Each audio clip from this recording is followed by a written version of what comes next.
4, 3, 2, 1. We are live now. So, Dr. Chandak, you can start the proceeding. Friends, good morning.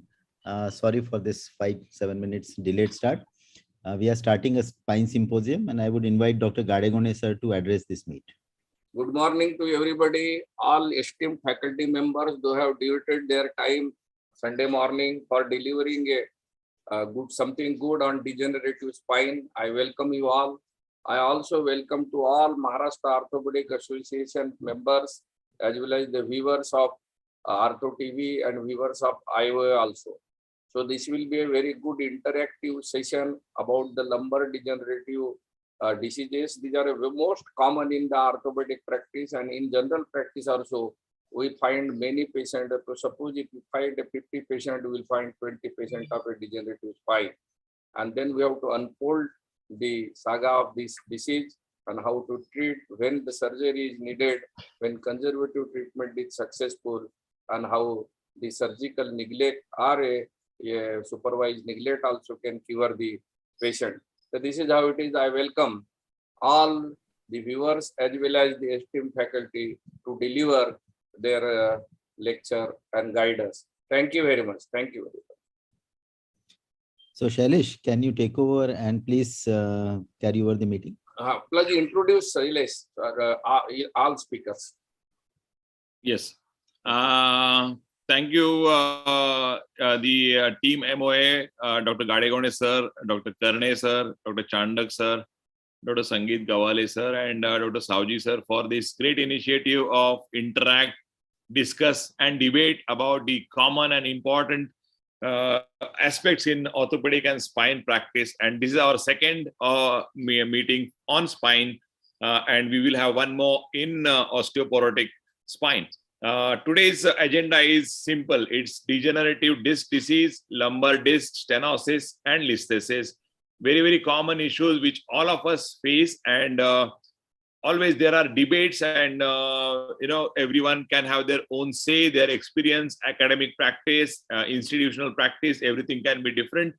Belts, traction, I use it in nursing home, you use it in corporate hospital, I use this implant, I use minimal invasive, I do endoscopy, I do open surgery, my results are good. Always a controversy. Ultimate aim is to treat our patient the best. And we know a lot of things like various spine clinics with physiotherapy and chiropractic YouTube videos are winning over the surgical practice because it's a very dynamic disease. I was just talking to Dr. Gadegone, and sir was asking what is the role of chiropractic, and these people who talk about surgery, no surgery and treatment. I said there is a big rationale because patients can have acute problems when they come to the surgeon, and it resolves over the period of time. And a lot of chiropractic practitioners talk about they did some manipulation and the patient got better. So these are the unsolved mysteries of lumbar spine, and we have a esteemed faculty today. We have Dr. Girish Datar, one of the very known spine and endoscopic surgeon from Meerut, will be talking on normal looking MRI when the patient comes to the clinic and how we deal with the back pain. MRI is normal, patient is not better, and what do I do now? And he will have some cases. Followed by Dr. Sandip Sonone from Mumbai, and he's an eminent and prolific teacher. Sandeep will be talking on single level, multi-level disc disease. How do I deal with? Yes, we all know the rationale and approaches of non-surgical treatment, but surgery is also important for all of us as a surgeon, orthopedic, neuro, and spine surgeons. And Sandeep will be dealing, and we will have a healthy debate about the disc issues. Then we have Dr. Chandrashekhar Gaike, an eminent spine surgeon from Aurangabad, will be talking on all this, demystifying the belt, braces, traction, and physiotherapy in lumbar spine. And that's a very challenging job for Chandrashekhar. I'm sure he will have a good answer and justification for it. Followed by Dr. Ajay Kothari, a prolific and eminent spine surgeon from Pune, who will be talking about lumbar canal stenosis. As lumbar stenosis, everyone talks about it's a mechanical block. Do I do surgery or no? Because a lot of people with stenosis are withstanding it for many years. No surgery, I'm better. 10 years, I have this stenosis in 2010, and today also I'm better. or I got my surgery done. All these things, Ajay will have a challenging job to do today. And then we have Dr. Dhiraj Sonawane, again from Mumbai. We'll be talking about when to fuse, not to fuse in lumbar spondylolisthesis, because a BMJ paper in degenerative spondylolisthesis, grade 1 talks about surgery has no role when we do only decompression for a grade 1 degen listhesis. And these things are again challenging for us to understand and accept. And myself, Shailesh Hadgaonkar, I'll be talking about recurrent disc. This is again a very, very common problem when the disc patient comes back, operated disc, and there is a big disc. You feel it's a recurrent disc. If a patient comes back with someone else's surgery, you feel it's a residual. It's not a complete job. And your approach is slightly different. So I would like to discuss about this thing today. And we have Dr. Narayan Karne will be talking about mechanical low back pain and how I deal with it, non-surgical treatment. And this is what we have today. With this simple explanation about today's agenda, I would like to start the symposium with my dear friend Girish Datar to upload his presentation and start the first shot. Girish. Thank you, Shailesh. First of all, I'd like to take this opportunity to thank team MOA, Gadegone sir, and Shailesh for conducting this entire workshop. It's a pleasure to be here on this Sunday morning. I'll just share my screen.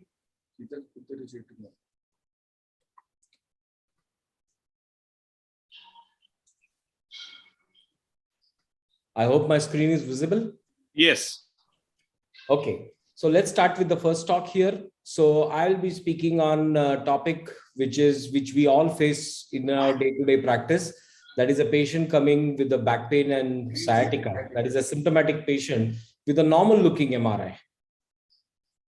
So here are 3 case scenarios that I've presented here.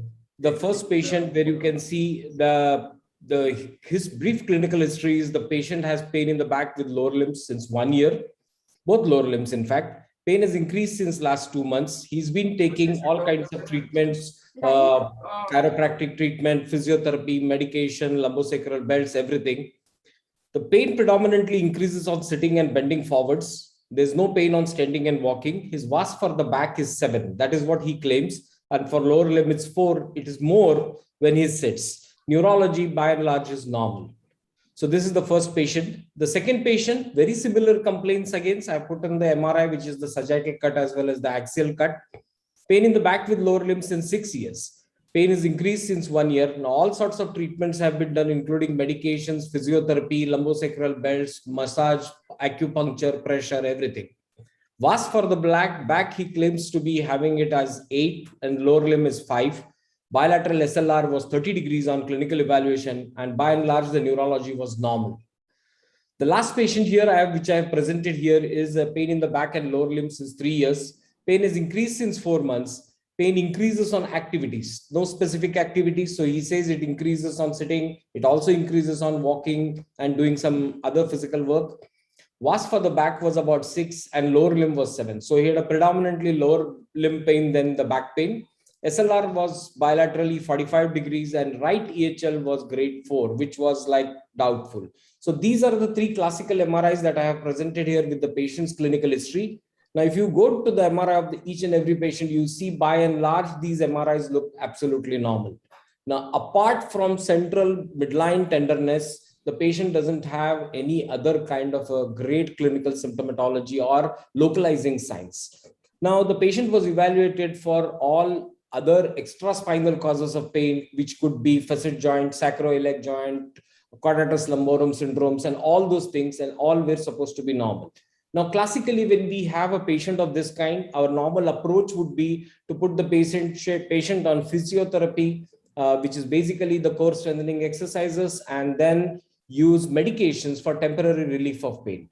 But in all these patients, all these things were already tried. So the next line of management or the way we want to go ahead would be to do in dynamic x-rays to find out if there is an evidence of instability which is responsible for this kind of pain. Now you see the patient's x-rays of all these 3 patients. By and large, you see a subtle list on one side in first 2 patients. The third one is absolutely normal. There is no obvious instability that is seen, which is angular or translational, either in anterior, posterior, or medial lateral. Now, once we have this kind of a picture, the big question arises is what next? Do we continue with lumbosacral belt or physiotherapy? Do we do any kind of an intervention procedure, or do we refer it to somebody else or for psychiatric treatment? Now, by and large, we evaluate these patients for functional problems, and if you don't find any, then you're really in a big soup. Now, here starts the new rethinking that is necessary. Now, all these whiles, we used to keep on doing these kind of physiotherapeutic management or bracing and medications and all these things. But as we have got into the new era of endoscopy, our vision and our looking, the way we look at pathologies in the disc and in the spinal canal are completely different now. So now we have to revisit an intervention diagnostic modality, discography. Now, discography had gone into a lot of disrepute in between, since we did not know what to do with this discography. That was one. Second was discography very specific for kind of a problem? Was sensitivity and specificity of this investigative modality very clear? So these were the questions which were unanswered, and a lot of disrepute came into that.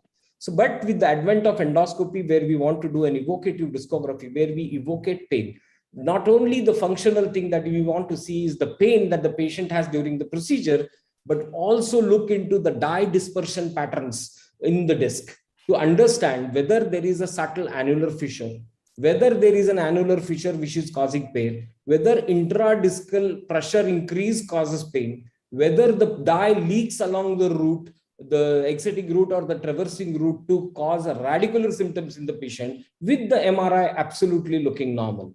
Now, normally discography is performed as an outpatient procedure with the patient in prone position.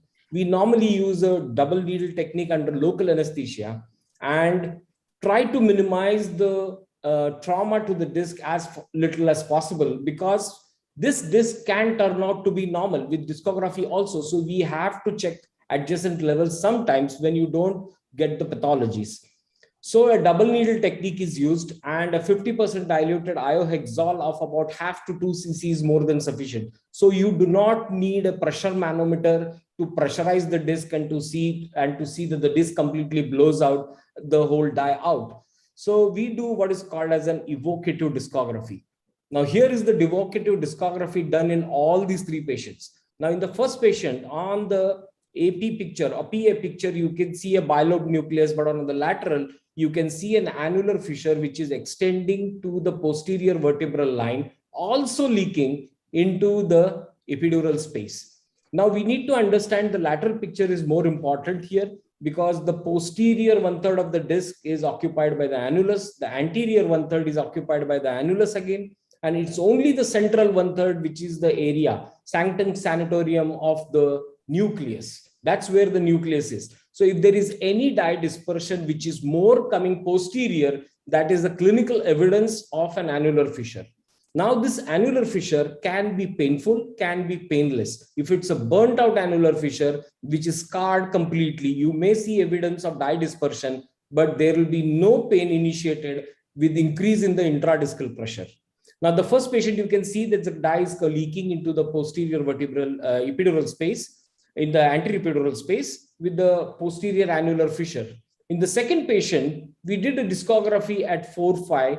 You can see a large annular fissure with the dye reaching the posterior vertebral space. But at L3-4, the dye remains only in the center, because we thought there was a gross generalized pain. So we thought there could be 2-level involvement. And we also did a discography at 3-4, which obviously turned out to be normal. And it was only the 4-5, which was 5S1, which was causing the problem.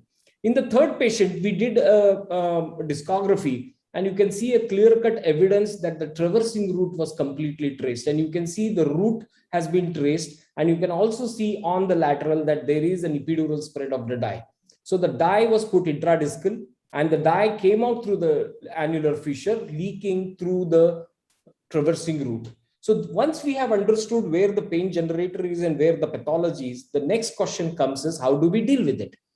Now, open surgery or any kind of posterior interventions that we do in the spine may not be very useful, because what we are dealing here with basically the annulus. So you require an access to the annulus, that is the posterior annulus. So the best option to do this would be a transforaminal endoscopy. Even interlaminar endoscopy may not be useful, because you do not get an access to the entire extent of the posterior annulus. Here, since in transforaminal endoscopy, you're going tangential from the posterior lateral angle, you have a very good access subannular, where you can do a subannular discectomy, debride the annular fissure the way we would debride any other chronic non-healing ulcer, and then use radio frequency, which is a 4 megahertz radio frequency, to ablate the fissure so that over a period of time it scars down. The immediate benefit of doing a radio frequency in these cases is to burn out all the non-myelinated C fibers, so the patient has sudden relief of pain, which could be to an extent of about 70 to 80%, and the remaining residual pain goes over a period of time. Now, the relief of pain in most of the patient also depends upon the chronicity of the problem. If the problem is more chronic, there is definite recruitment of sympathetics, and there is a neuropathic component which is involved in it. Definitely some kinds of other neuropathic treatments like sympathetic blocks or DRG-L2 pulse radio frequencies, that is neuromodulation, may be required for further relief of pain in these patients. So here we have done endoscopy in all the 3 patients. I'll just like to take you through the endoscopy videos. Here at the 12 o'clock position, you can see the annular fissure after a subannular discectomy. And this is the probe. You can see some amount of hanging annulus here, which I'm trying to shrink and debride the whole area. So a radio frequency, basically an annular fissure where proteoglycan, which is nucleus, gets entrapped in these annular fissures and prevents the healing of annular fissures. Now, if you look into the natural history of this disease, everybody has annular fissures throughout their life, but these annular fissures spontaneously heal. In some, unfortunate, it does not, and there is a degenerated nucleus pulposus underneath this area, and this invaginates into these annular fissures, preventing it from healing, because nucleus is proteoglycan and annulus is pure collagen. So there is production of metallomatric protease inhibitors, which mediates a cell-mediated breakdown of annulus, as well prevents healing of the annulus. This was for the first patient that we did. Annular fissure completely debrided. The patient did very well after the procedure, though the patient did not have 100% relief of pain, but by and large was very satisfied and was able to carry out all his routine activities, which the patient was not able to do it before the procedure. This is for the second patient. You can see a bleeding. There is no bleeding in the disc space. It only comes from the end plates if the end plate is eroded. But this posterior thing, which is coming with some hanging things, this is called as an inflammatory membrane. Now, these inflammatory membranes are seen in a lot of chronic patients where you have a history of more than 2 years or 3 years. Now, when you're debriding these annular fissures, in majority of the patients, we have seen that there is a lot of autonomic involvement. So the moment you touch the inflammatory membrane with the radio frequency probe, the patient suddenly has bradycardia, and we have seen the heart rate falling down up to 40. And this is a serious condition. Sometimes you may not be able to reverse it. So it is better to warn the anesthetist beforehand so that he can be ready with whatever is required to counter this bradycardia. So again, the same treatment here, subannular discectomy, which is performed. So only in the posterior 10-15% of the disc, you do a discectomy, which is a very small thing. And then you debride the annular fissure and use radio frequency ablation of this so that over a period of time, this scars down. This is the third patient, which I showed you. Same, you can see the annulus. I'm just subannular here. I have done a subannular discectomy. You can see a large annular fissure here. Now, this was the patient where the leak was going into the traversing route. Now, here you can see that the leak is so big that I'm able to pass from the posterior epidural space into the disc space. So this is a kind of a rent. Now, this causes pain. Now, majority of the back pain comes until and unless the PLL is intact. If the PLL is intact, you have predominant back pain and less of leg pain. But if the PLL is completely gone, then you have predominant leg pain and less of back pain, because there is no resistance offered by the posterior longitudinal ligament. Now, all these 3 patients did well, but the important thing for here in this talk would be to know that there is beyond what we see on the MRI, and sometimes we need to put clinical history forwards and to identify with interventional modalities that what is the source of pain and what is the best way to treat it. Thank you. Excellent talk and topic, Girish. I just would like to ask Sandip, what is your opinion on discogram and discography? So, first, I would like to congratulate Girish for an excellent presentation. This was a learning experience for me as well. Now, coming back to your question, Shailesh, we need to understand what is the natural history of a lumbar disc disease. Why is it that some patients become better in spite of us advising surgery over a period of time? So the natural history is that all these patients are going to heal, and it's a race against time. So the patients which Dr. Girish showed, I would rather dig deep into other conditions like, are the patients diabetic? Is there any element of peripheral neuropathy? Have they received enough rehab? What is the functional disability before actually going into intervention? I personally do not have too much experience about discography. We have had a couple of trials done around 5 years back where it was a provocative discography. I mean, it was proven that the disc was a source of pain. But then didn't we know that? Didn't we know that the annular injury was already a source of pain? And the natural history shows that with good physio, rehab, rest, activity modification, lifestyle modification, these patients over a period of time will get better. So that is my take on this. Okay, can I say something? And then we ask Girish also. Okay, this is 15 years back when I was in England. This is all the story of that time when Eugene Carrage's paper came, which was a big outbreak in the spine world of the discograms in 2006, which he published. And everyone was doing upright and center. That time we used to do lumbar disc replacement surgery in England. And that is where we always check the discograms. And 2009 paper of the same guy, Eugene Carrage, is spoken about that there are various additional levels which have degenerated because of the discogram, and it is gone back into completely remission, or it is completely gone out of the fashion. And I think it is a very selective areas where the discogram is really useful because of this landmark paper, which is still holds true that there is a possibility of an adjacent level if you are doing it. But in what Girish has shown is the disc which is already degenerated. I think he's trying to find out more from that particular disc. But if you try to do what normally people would do, double level, 3-level disc, doing discograms at each level, and it was producing more degeneration and dehydration. So that is what was my experience. I have done a lot of discograms way back. Nowadays, I really do not do discograms. And as you rightly said, these 3 cases were very challenging. And one thing additionally, the Lushka nerve, the sinovertebral nerve, which is in the periphery of annulus, which can contribute as the recurrent nerve ending for that zone and give that pain. So probably that is the reason Girish has got good result. Yes, your inputs, Girish, now. Yeah, Shailesh, what you said was absolutely right, that discography did come into a lot of disrepute because of a lot of reasons, because we were doing controls, one proximal and one distal, which naturally induced a lot of degeneration because you are poking the annulus and getting inside the disc, which is obviously not a normal thing to do. So in cases where you have a symptomatic patient with a back pain, so you have a high index of suspicion, you think probably it's 4, 5 which is involved. What is the thing that we have today to confirm our level? We do not have any modality. We can do this, we can do PET, we can do nuclear, because it's all it really doesn't give you any information.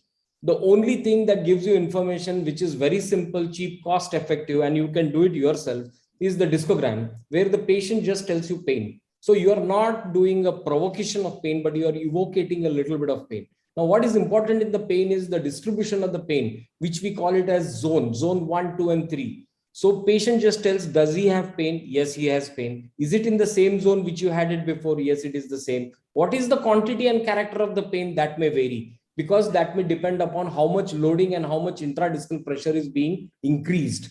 So here the discogram is done only to identify the pain generator. And once you identify the pain generator, then you can use any surgical modality or any other modality to take off the pain generator so that he has a better outcome.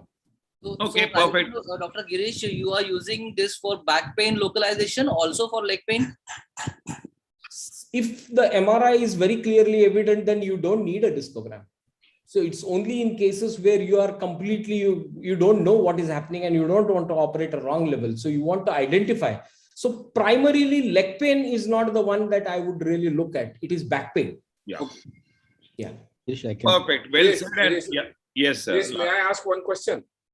Yes, sir. So actually, a wonderful presentation and reviving the old procedure 10 years ago, that procedure of discography. And is there is some role to play in the backache.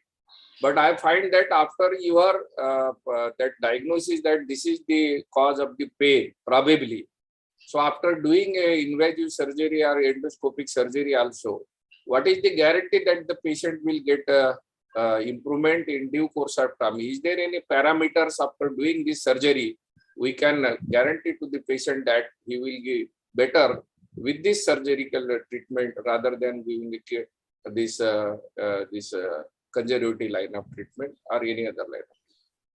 So by and large, if you are confirmed the pain generator that is coming in and you are doing a justified procedure, it does give you a good outcome. Now, outcome depends upon a lot of factors. Is the patient diabetic? Does he have any other comorbidities? Does he have a neuropathic component? How is the paraspinal musculature? What is his kind of lifestyle? So it depends upon so many factors. So one single factor of surgery cannot be responsible for outcomes of the procedure. By and large, if the duration is not very long and if the neuropathic or the sympathetic involvement is not much, definitely the patient does very, very well and is satisfied. But if there is a lot of sympathetic involvement, additional procedures may be necessary for relief of back pain. It cannot happen that you just do a surgery and everything settles. So additional procedures for neuromodulation or sympathetic denervations need to be done for the patient to be functionally be good. I may not say the patient has 100% relief of pain, but will be functionally better. I know, Girish, it was a challenging topic, normal looking MRN, how do we deal? And you really gave a good answer from your experience. And as we used to talk about big surgeons, big incisions, you are a big surgeon with small incisions. And we are very happy to have you here. In your time, we would like to go ahead with the next presenter, Dr. Chandrashekhar Gaike, and he'll be talking, demystifying about what's the most hot and most difficult and most challenging topic of orthopedic world: the belt, the brace, the traction, and the physiotherapy. Over to you, Chandrashekhar. Thank you, Shailesh.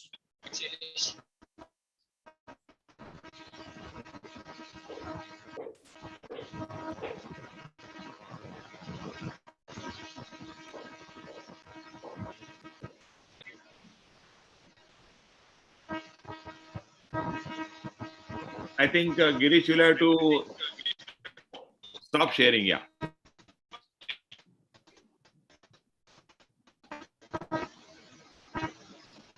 I think Chandrashekhar has a device which is making some echo sound. Chandrashekhar, you can be directly on the laptop without earphones. I think we.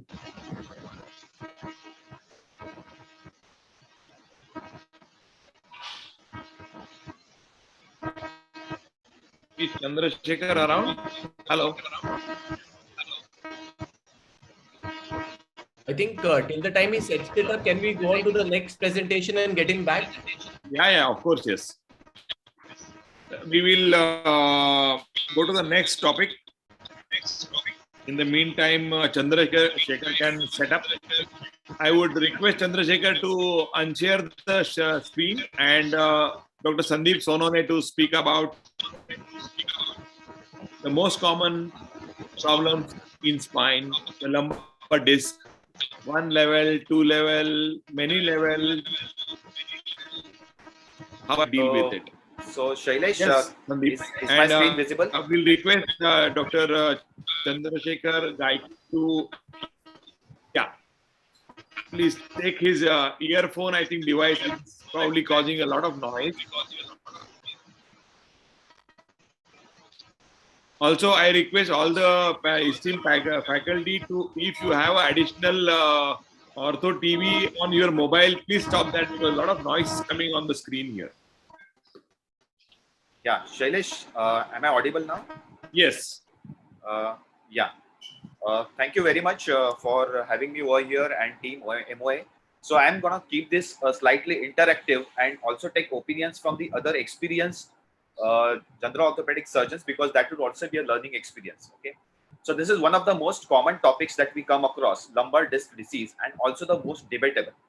So let me start off with a case of a 25 years old male who's a manual laborer who came with back pain of 3 weeks duration. He had left lower limb radiculopathy after lifting up something. The left SLR was 40 degrees and the EHL was grade 3. So these are the X-rays which essentially are normal. And that's the MRI. So you can see on the MRI that there's a L4, there's a L5S1 disc, which is more on the left side, causing significant pain and neurological weakness in the form of EHL grade 3. So can I have the panelist over here and ask the senior most over here, maybe Dr. Gadegone sir, as to how he would approach this case depending on his experience. Dr. Gadegone sir. Suppose the patient is come to this, suppose consulted me, what I will do after seeing this MRI, probably there is some foraminal compression is there and nerve root compression. So this type of a patient, they are very agonic pain. Most of the time leg pain is very, very severe, and therefore they seek the treatment very early. And in such a type of a patient, they also very much willing for a surgery to get rid of pain, because it's a napping, cracking, and very difficult type of a leg pain, which is they are experiencing a restless night. Therefore, such a patient, though it looking a very small disc, it's a probably it is going into the foramen on the left side, and this patient will need a surgery in future. So Dhiraj, let me get you in here. What are your indications for a discectomy in a patient who's got an acute disc prolapse, first episode with an EHL which is grade 3, grade 4? Okay. So EHL grade 3, grade 4 is not a big concern for me to deciding for a surgery. Usually a good trial of conservative treatment for at least minimum 6 weeks. If not responding, patient not happy, I decide for a discectomy. So what do you mean by conservative management? What do you mean by conservative management trial for 6 weeks? Yeah, so with a few days of couple of days of bed rest initially, after which patient can mobilize as per his pain tolerance, giving a short dose of a steroid, maybe 2 weeks, and with anti-inflammatory pregabalins, methylcobalamin, all these conservative treatment tried, and with added McKenzie's regime from physiotherapy. Shailesh, would you agree with Dhiraj? Would you consider steroids or going for surgery? What is your protocol of management? I think being into beginner phase for a very long time. I think some our noise was there. Is it okay now? Yeah, go on, Shailesh. Yeah. Yeah, I think it's very easy for everyone to talk about. It's very, we can give conservative treatment or give some medication, steroids. But I would like to ask, how bad was the pain? How severe was the pain? And whether it was getting settled with your medications first. If it is settling with your medications, then I will definitely consider giving him some time. At times, you see patients who are not settling. They can't lie down. They can't stand and walk in such excruciating large disc. I will consider giving a foraminal block for this patient to settle the pain. That will be my approach if the patient is in that bad pain. Otherwise, if the patient is coming with this, he's coming to the OPD with walking with back and leg pain, severe pain, I will definitely consider, as Dhiraj just said, give medications, anti-inflammatory. I personally do not prefer to give steroids in lumbar disc per se. So maybe cervical I have tried, because at times that Backward sign is positive, and very bad pain patients, they have shown a good result and outcome. But lumbar, I personally try to avoid. And these are settleable discs. They can really settle if we monitor them well. Right. So that's a good outlook. Sandip sir, just to add to Shailesh's point, I agree. If patient is not responding, maybe after a week or so, I will like to go for a block. Yeah. Right. So what is the advantage of a block in an already sequestered disc which is going down? So it's a very open question, open to debate. So any role of, like Shailesh said, a foraminal block. Do you target a block looking at a particular site of a disc, or do you just give it in all patients who are not responding to non-operative management? Let's ask Ajay. Ajay, what is your opinion? Hi. So I think the first disparity here is it's an L5-S1 disc with an inferior migration. So if at all it has to cause a deficit, it should be ideally S1. But here the disc in question and the root in question is L5. So I think it's probably that sacralized level which is causing this disparity. So that's point number one. Secondly, I think in acute pain, EHL grade 3, it can be because of pain, you never know. So I think this grade 3, grade 4 power is very dilemmatous, number one. Third important thing is it is the inflammatory nucleus pulposus which is exactly causing irritation to the root and causing pain. So I think it's the race between patient getting better versus surgeon, getting his knife on the patient. So in this particular situation, I would definitely want a conservative clinical trial. Of course, we need to see the patient, see the clinical picture, as Dr. Sandip has already mentioned. But the exact root block indication, it's a very good indication. Now, the point of discussion is in a sequestered disc, is there any role of root block? So I think, yes, there is a role of root block in this case, wherein you exactly target that L5-S1 foramen and S1-S2 foramen, and you put steroid at that local level. Now, by putting the steroid at that local level, as I said, the inflammatory mediators in that nucleus pulposus, they get neutralized. And rather than giving oral steroid or IV, what we see very routinely is peripheral orthopedic surgeon, they would admit this patient, give him 1 gram of methylprednisolone for daily once for 3 days time. I think it's an overkill. By giving a local 1 ml, 2 ml steroid at this particular level, there are very good chances that the inflammatory mediators in the nucleus pulposus would get neutralized. His pain would come down. So I would definitely. Okay, thank you, Ajay. Thank you for that. Let me ask the other senior panelist over here. You have been through a lot of these patients where the patient refuses surgery. You offer a surgery and the patient is refusing it. In that case, has anybody amongst you tried oral steroids, and has it worked contrary to what we believe right now? So maybe Dr. Oral steroids are tried, and it is a rampant practice. Give a solumetrol for 3 days, 4 days, 5 days also. But it is all empirical. How much it is going to serve the purpose and inflammatory component reduce, God knows. It is all empirical and people give.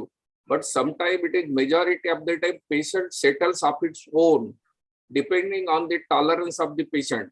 If the patient is not tolerant to the patient, they want surgery in some of the cases, and some of them they refuse the surgery. Refusal of surgery means they are tolerating the pain, and sometimes they get better after 3 weeks to 6 weeks. Okay, so there is actually, it is a standard protocol as is described by you, the first a conservative treatment, and then if it is not possible, foraminal block. But I want to just emphasize, is there any role of a epidural block if the expertise of foraminal block is not there in such right? Yes. So that's a very interesting point, sir. Now there have been a lot of trials, and what they have said is that there are 3 components of a disc prolapse. One is the mechanical component of an annular injury and the disc causing mechanical pressure. Second is the inflammatory component, and the third is the nerve root component which causes the weakness. So if the second component is more, so the first component is always there, the second component is more the inflammatory component, then there's always a role of a epidural steroid or a root block or a local steroid which has shown to reduce the radicular pain. So if the patient has got significant radicular pain, yes, there is a role of oral steroids as well as local steroids. But the patient has weakness, then probably the mechanical component is more. then probably the patients would have a temporary relief and come back. So that is what the current status is. Let me ask Dr. Girish, if he's over here, what would you prefer in this particular case? If the patient says that he's got severe pain, we've tried non-operative management for 4-5 days, which is the current standard right now. So right now, very rarely would people keep the patient in bed for 6 weeks, because one, it is not proven to be having any significant advantage over a duration of 5 to 7 days. And also the patients themselves might not be in a position to be in bed for 6 weeks. The demands are so high now that the patients say that they want to get back early to activity. So that is the current status. So Dr. Girish, how would you manage this patient?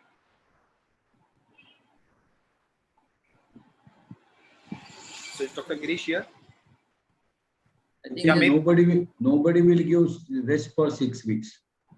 Yeah, that's the current status, sir. But this is contrary to what we were taught, that ideally speaking, 10-15 years back, we keep the patient in bed for 6 weeks.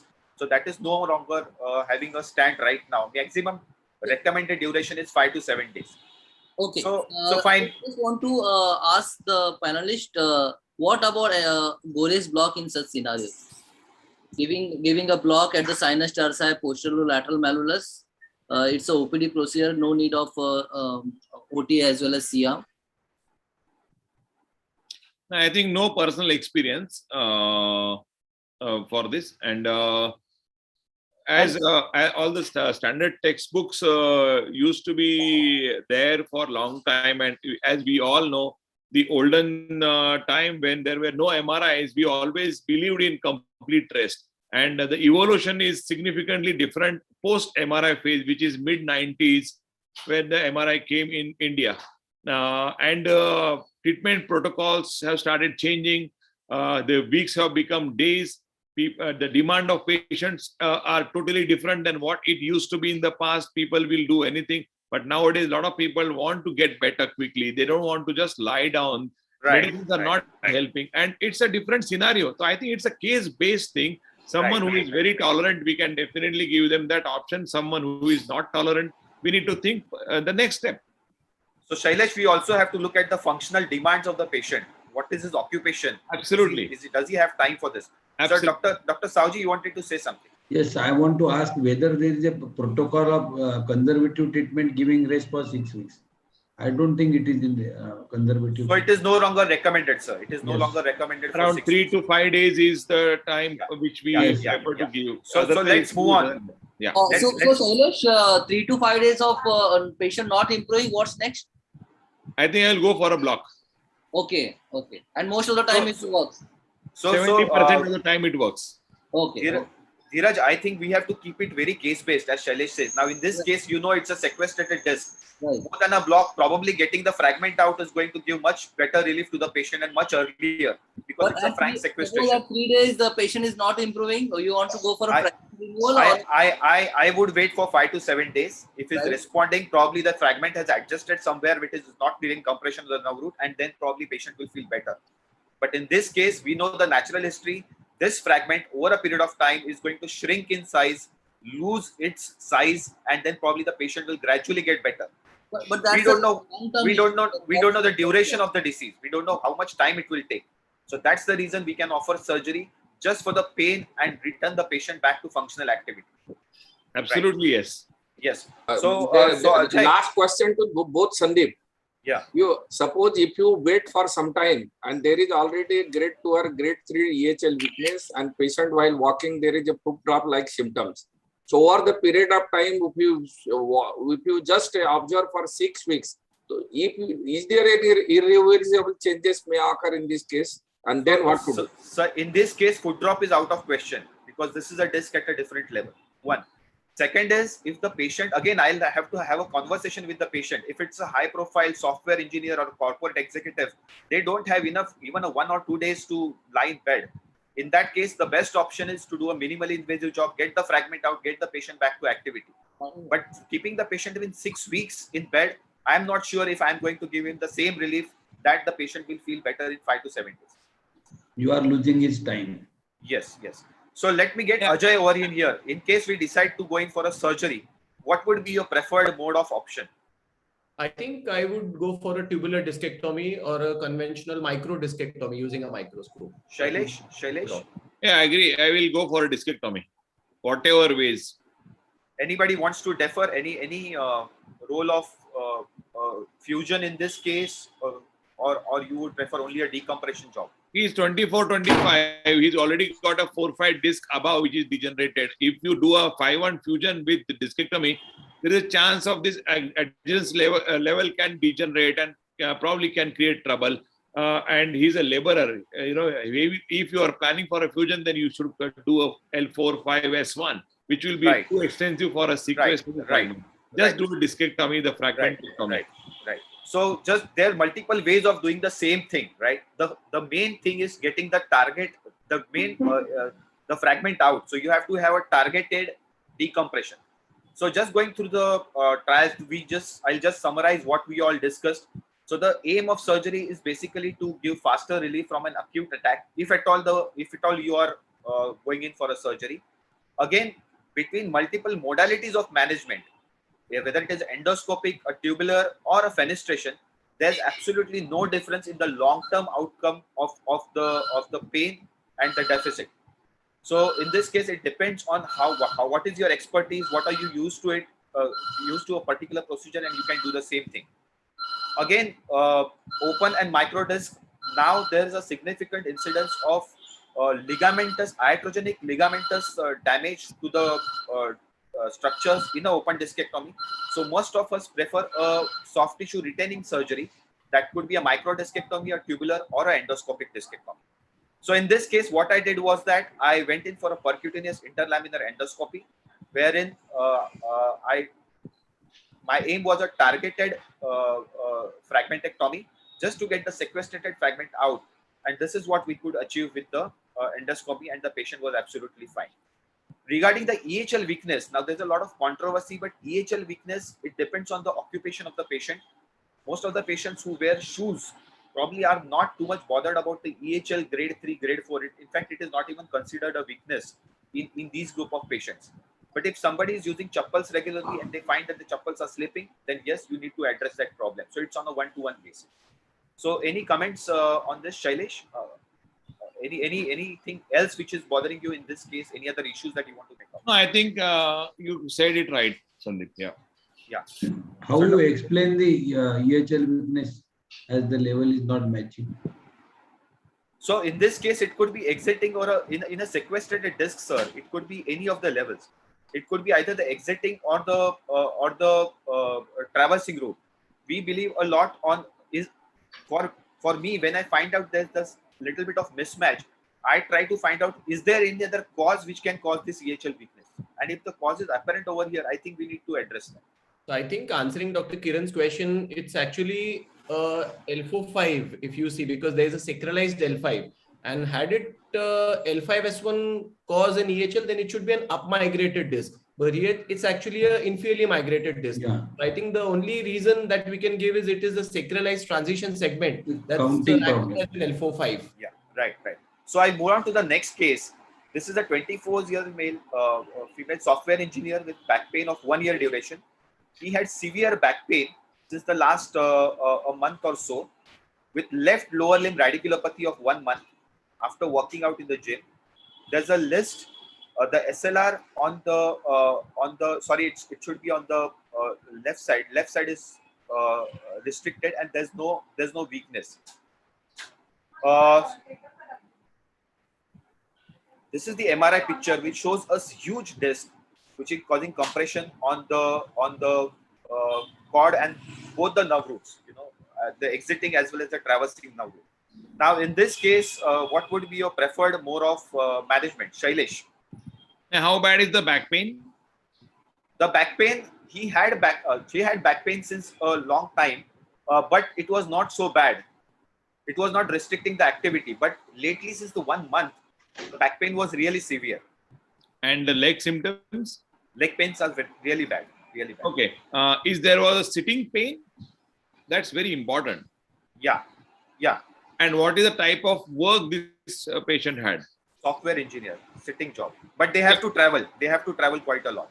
Yeah, I think in this particular scenario, when there is a large disc, reduced disc height and compression, you can do both jobs. You can either do a discectomy at 4-5. Dynamic X-rays are important to see any translation, any foraminal reduction. Do you have that? No, Shailesh, in this case, the dynamic X-rays were normal. But Okay. Let me ask you a question. When a patient has got an old history of chronic back pain with an acute on chronic exacerbations, would you actually believe on the dynamic X-rays, would you expect them to show you any translational instability in these cases? No, I think when the height of the disc, if in this you see that it's reduced, some amount of jog of movement is seen in the dynamic X-ray, and that probably will add up to my planning for surgery. You mean opening up, a slight opening up on flexion views, right? Yeah, right. So maybe I will think about fusion, and the demand is sitting job, traveling a lot. So rather than doing just a formal discectomy, I will think of a fusion also, giving that option, because above and below discs are also degenerated, dehydrated, which can act as a dynamic buffer for this patient for giving back pain relief also. Anybody who would consider only a discectomy in this case? So for me, it's a on-table decision for this patient. So if I am able to remove this fragment easily without too much of handling of neural tissue, I will go for a discectomy. If there is a huge central disc, with sometimes the osteophyte also makes it difficult to remove such disc. So in that case, I am not able to remove the disc completely, or it is too anterior. I may go for a fusion surgery. So Dhiraj, do you mean to say that your indication for fusion in a disc prolapse is inability to remove the whole of the disc? Not whole of the disc, removing that fragment which is coming out of the disc. Okay. Ajay, any opinion on this? Yeah, so I think this needs surgery, no doubt, but I would do only discectomy in this case. I would, stick to minimally invasive options, not dissect too much. The patient is very young. There are already dehydrated disc above and below. So I would just do a discectomy, because we've seen that the nucleus pulposus, there is if the disc has to cause pain, there is the back pain element. The nucleus pulposus is also a very important contributor. It has been proven in numerous literature. So at the age of 23, I would not subject this patient for a fusion. I would opt for a minimally invasive discectomy surgery. Any concerns for you if you do just a discectomy? Any issues which might come to your mind? Yeah, so one important thing is the disc recurrence can happen, but I think if we see the X-rays are very important. Sometimes you start seeing in chronic patients, the 4-5 starts autofusing. There's this Kirkcaldy-Willis principle therein what we see, and we have to warn the patient that he has to do good core strengthening exercises post-surgery, ergonomics, and all the precautions that he has to take for a period of 6 months to 1 year. But I would definitely opt for doing a minimally invasive discectomy at this stage. I would not go in for a fusion. Dr. Sandeep, two concerns for me for this surgery. For doing a discectomy, the complete removal fragment, especially for a central disc, is many times it's difficult. Okay, we won't able to remove that fragment. Second thing, the handling of the neural tissue, as I have told, especially in already having some deficit. So the deficit component might increase during the handling. Okay, if you try to remove the fragment by retracting the nerve, many times the deficit part aggravates. And also adding to Dhiraj's point that it's not acute on, not only an acute disc, it's acute on chronic. Many years it is ongoing. Right. So you expect some amount of calcification and absolutely. Right. So that's an interesting point. Right. Dr. Girish is back. We'll ask Girish. Yeah, Dr. Girish, this is a patient who's 24 with a huge central disc. What would be your modality of management? Yeah, discectomy would be an optimum answer here. Preferably, I would avoid going interlaminar because I would rather not touch it, because that would jeopardize the stability. And it is collapsing over a period of time. It hasn't collapsed acutely. So I don't expect any problems. Maybe in future, there may be a kind of an instability which is developing. And if it is symptomatic, may always go ahead and fuse it. But at this point of time and with the age on his side, I would just do a discectomy. And that would be preferably transforaminal. So what would be the mode of, what would be the mechanism of this patient developing instability if you just do a discectomy in this case? See, there is going to be obviously shift of load from anterior to posterior. That is going to be the facet joints.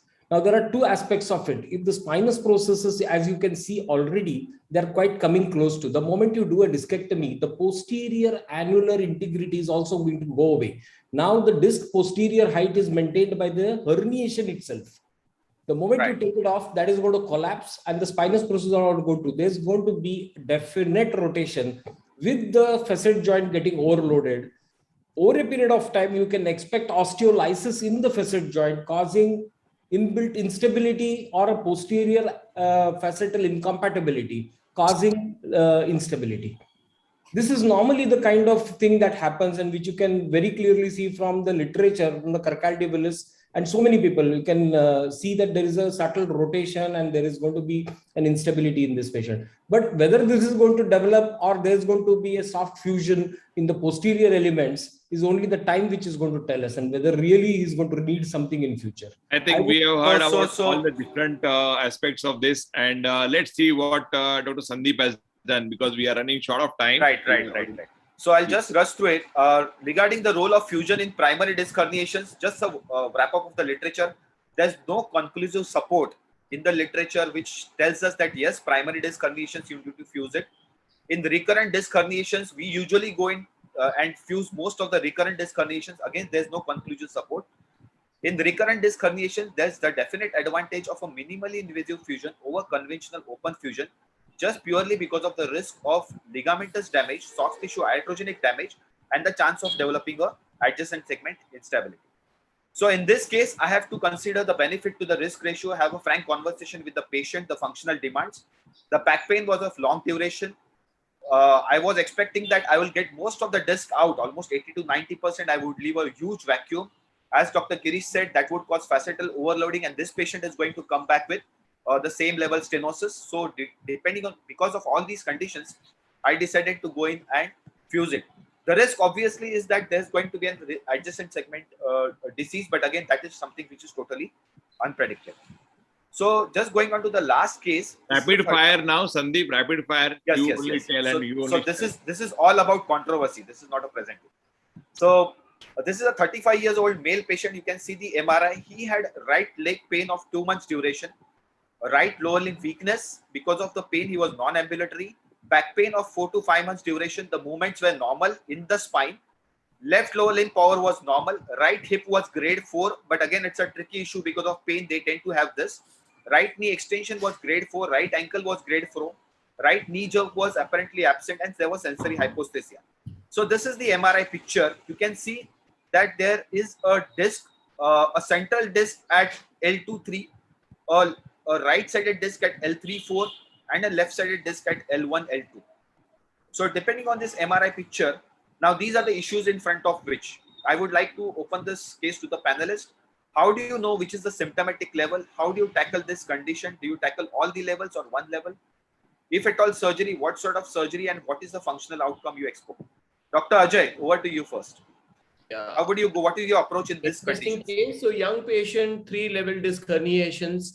First thing is I have to rule out other neurological causes, cervical, thoracic reasons have to be ruled out. And if the point all just boils down to these 3 discs, I think the culprit disc, looking into the clinical picture that you said and the radiology, is 2, 3, and 4, 5.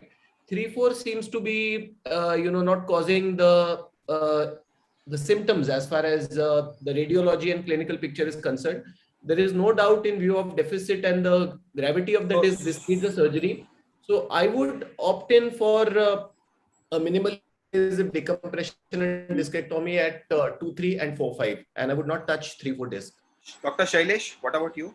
I think, yes, again, the young patient, the most important in this is analyzing the X-rays and MRIs critically. So dynamic X-rays are normal, Shailesh. Dynamic X-rays normal. Okay, perfect. Then when I'm seeing, I think the lower disc is a significant contributor for the pain. I definitely need to take that out. And the 2, 3, probably I'm sitting on it. If I take out, I'm fine. But if I don't take out, there is a possibility of a recurrence. And that's always a double-edged sword. discuss with the patient, talk with the patient, explain to the patient, and probably look for both level discectomy. Perfect, Dr. Shailesh. So this is the dilemma we all face. Dr. Girish, any role of discography in this case?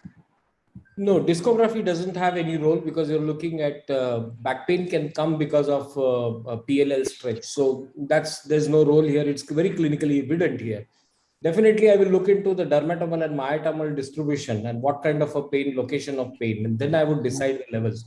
Obviously, 4, 5 seems to be the culprit. 3, 4, I think. The last one, there seems to be the problem, but the upper one may be required if the patient has typical symptomatology regarding that level. Otherwise, I would just leave that. Okay. Dhiraj, if it's a single level huge disc, we always think of whether to go in for fusion or not. How does 3-level disc change your management? Would you consider fusion in this case, looking at the age of the patient? Yeah, I won't like to go for a fusion, especially for a young guy, because L4-5 is involved, L3-4 is already degenerated. So Dhiraj, let me cut you out over here. Yeah. If it's a single level disc with such a huge disc, sometimes we do think of fusion. Right. The 3-level, does it change your plan of management? Yes, because other discs are involved, I want to preserve the motion, avoid long fixation. Hence, I will like to go for decompression. Yeah, right, I would like to ask one question to Sandip. A lot of people say that people talk different on webinar and they do different in their private practice. So you're absolutely right. So in this case, this is something which we have to talk with the patient. But 3-level fixation, again, in a young patient, just looking at the MRI picture, not clinically correlating, probably I would rather wait on this particular thing because there are multiple issues. Chances of non-union at one of the level, adjacent segment degeneration, loss of functional activity. So this is what is bothering me. So first, I would like to know what is the symptomatic level. And in this case, diagnostic studies probably have a role, a root block. I would rather tackle only the symptomatic level, especially when the patient has normal looking dynamic films and no back pain. I would prefer doing a targeted decompression if it's a 1 or 2 level. Again, if it's all the levels, then probably you need to do a wide decompression. Fusion, whether again the role is very, very controversial depending on the back pain and the activity level of the patient. And again, what sort of fusion you want to do, a posterior fusion or an interbody fusion, and then what is going to be the functional outcome of this patient. So looking at all these things, what I did was that I gave a right-sided L3-4 root block, and the patient was symptomatically fine. I did not go in for a surgery immediately. After 4 weeks, he came back and he said, now the pain has come back. Because the patient had relief with a root block, I went in and did a L1 to L4 only right-sided nerve root decompression with a hemilaminectomy and explored the L3-4 disc, which was giving him the problem.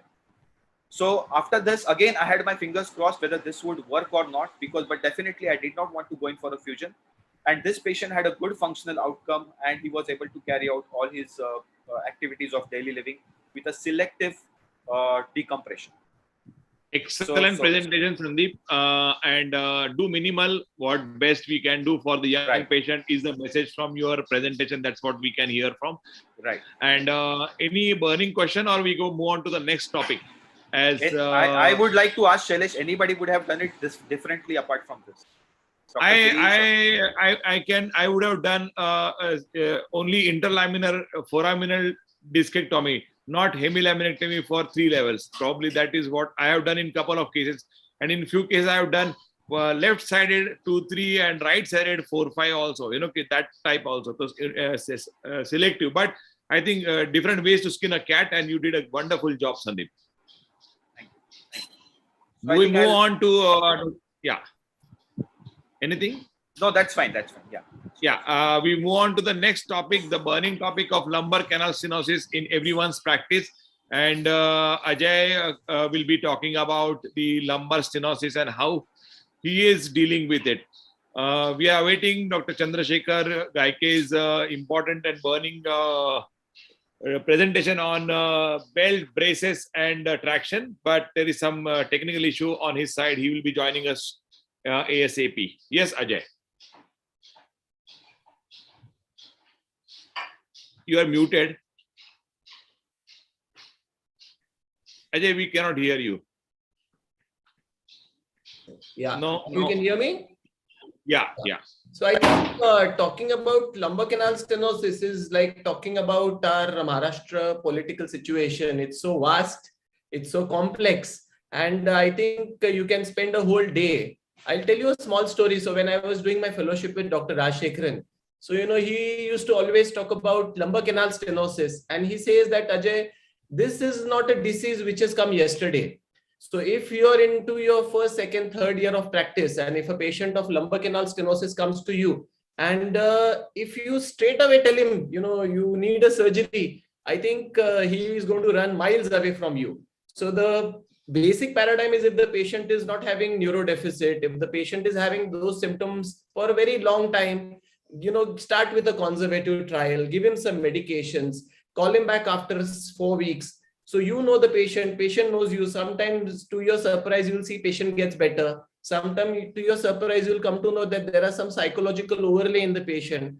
And sometimes, the patient gets so much of confidence in you that even if after second or third visit, if you suggest surgery, he would be, very happy to get it done from you. So I think lumbar canal stenosis, broadly as we classify, it's into lateral recess stenosis and central recess stenosis. Sometimes patient might not turn up. Absolutely. That's what I said, that the patient sometimes it gets better and he doesn't turn up. So these are the three possibilities, what he said, but this was his teaching and I still practice it, and it has immensely helped me in my private practice.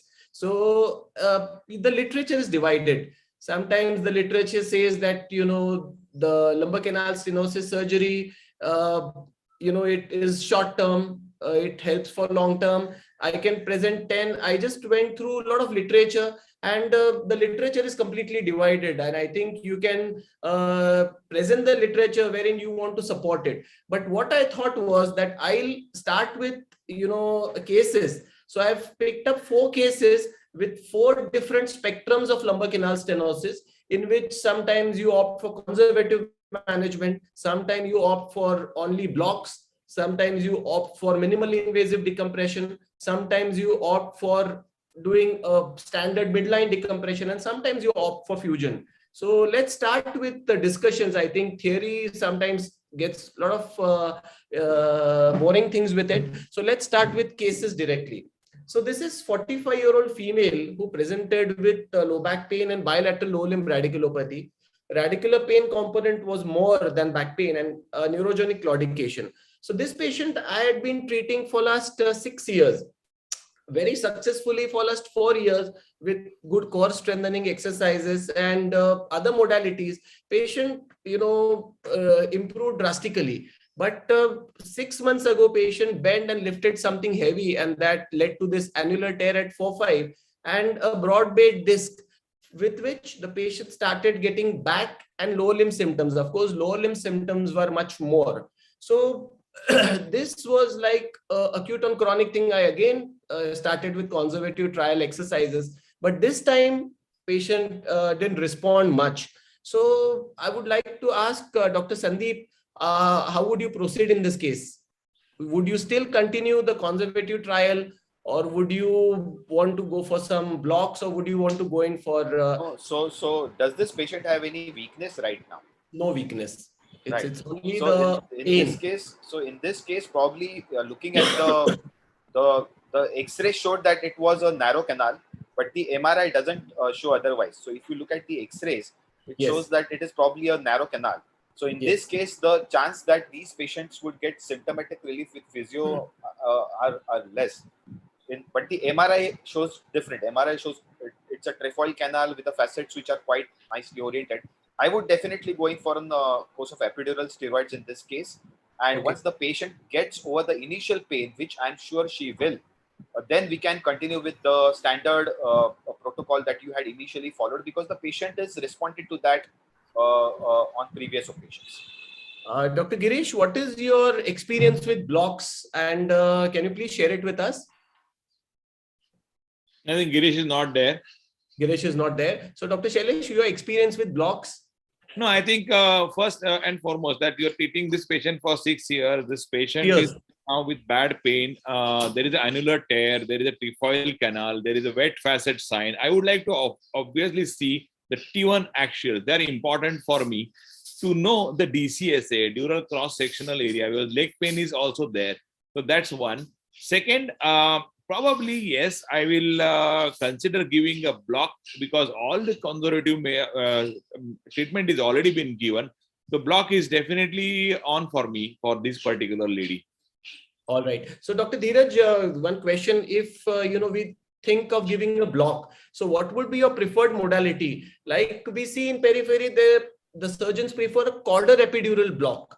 So after researching the caudal epidural block, they say that the drug really doesn't reach above 5S1 or max 4-5. So if there are higher level lesions, the caudal epidural block doesn't work. The second thing is a root block wherein you exactly give and deliver the drug at that particular level. And the third thing is many centers, they do epidural, interlaminar epidural, and they attach a pump to it. And the pump sustained delivery happens over 48, 72 hours. But we have had a lot of patients coming from outside with infections in that. Dr. Shailesh himself treated one recently. So Dr. Dhiraj, what's your preferred modality for blocks? So whenever unilateral symptom, unilateral disc or nerve compression, I will prefer for a selective nerve root block. Bilateral symptom, central stenosis or multi-level, I will go for a interlaminar. I have not tried much in caudal. Don't have much experience about caudal. So interlaminar, you yourself do it or your anesthetist? I used to do initially, but right now I've given that part to the anesthetist. I think they are better doing this. All right. I am doing myself. Okay. Dr. Sandip, in your practice, the pain management part, you do it or your pain team does it? So if it's a root block, and a lot depends on it, for example, sometimes with due respect, the anesthetists have their own views. The pain physicians have their own views. And there's a lot of difference between giving an epidural steroid, a root block and a facet block. And more often than not, sometimes there's a mismatch in the procedure that you want to do. So for me, if it's a diagnostic block, it is something which I prefer. If it's a therapeutic block, then probably I think that this is a canal stenosis, epidural steroid would work. I would rather give it to the pain specialist. But if it's a diagnostic block, I would give it, or at least I want to be there because I know which area to be targeted while giving a root block, because the management will depend on that. All right. Excellent. So in this particular case, we thought of giving a block. We did a transforaminal selective nerve root block and patient went on to have a good recovery. We'll start with the second case. This is a 52-year-old female. Back pain, right low limb radiation, back pain was around 8 and radicular pain was around 7/10. Claudication distance was less than 500 meters. So this was the MRI. MRI showed 4-5 disc predominantly, 5S1 on the left and hypertrophied facet, but one additional advantage was coronally oriented facet. So the conventional teaching is these are facets which are going to be stable. They are not going to be unstable versus the facet tropism that we talk of.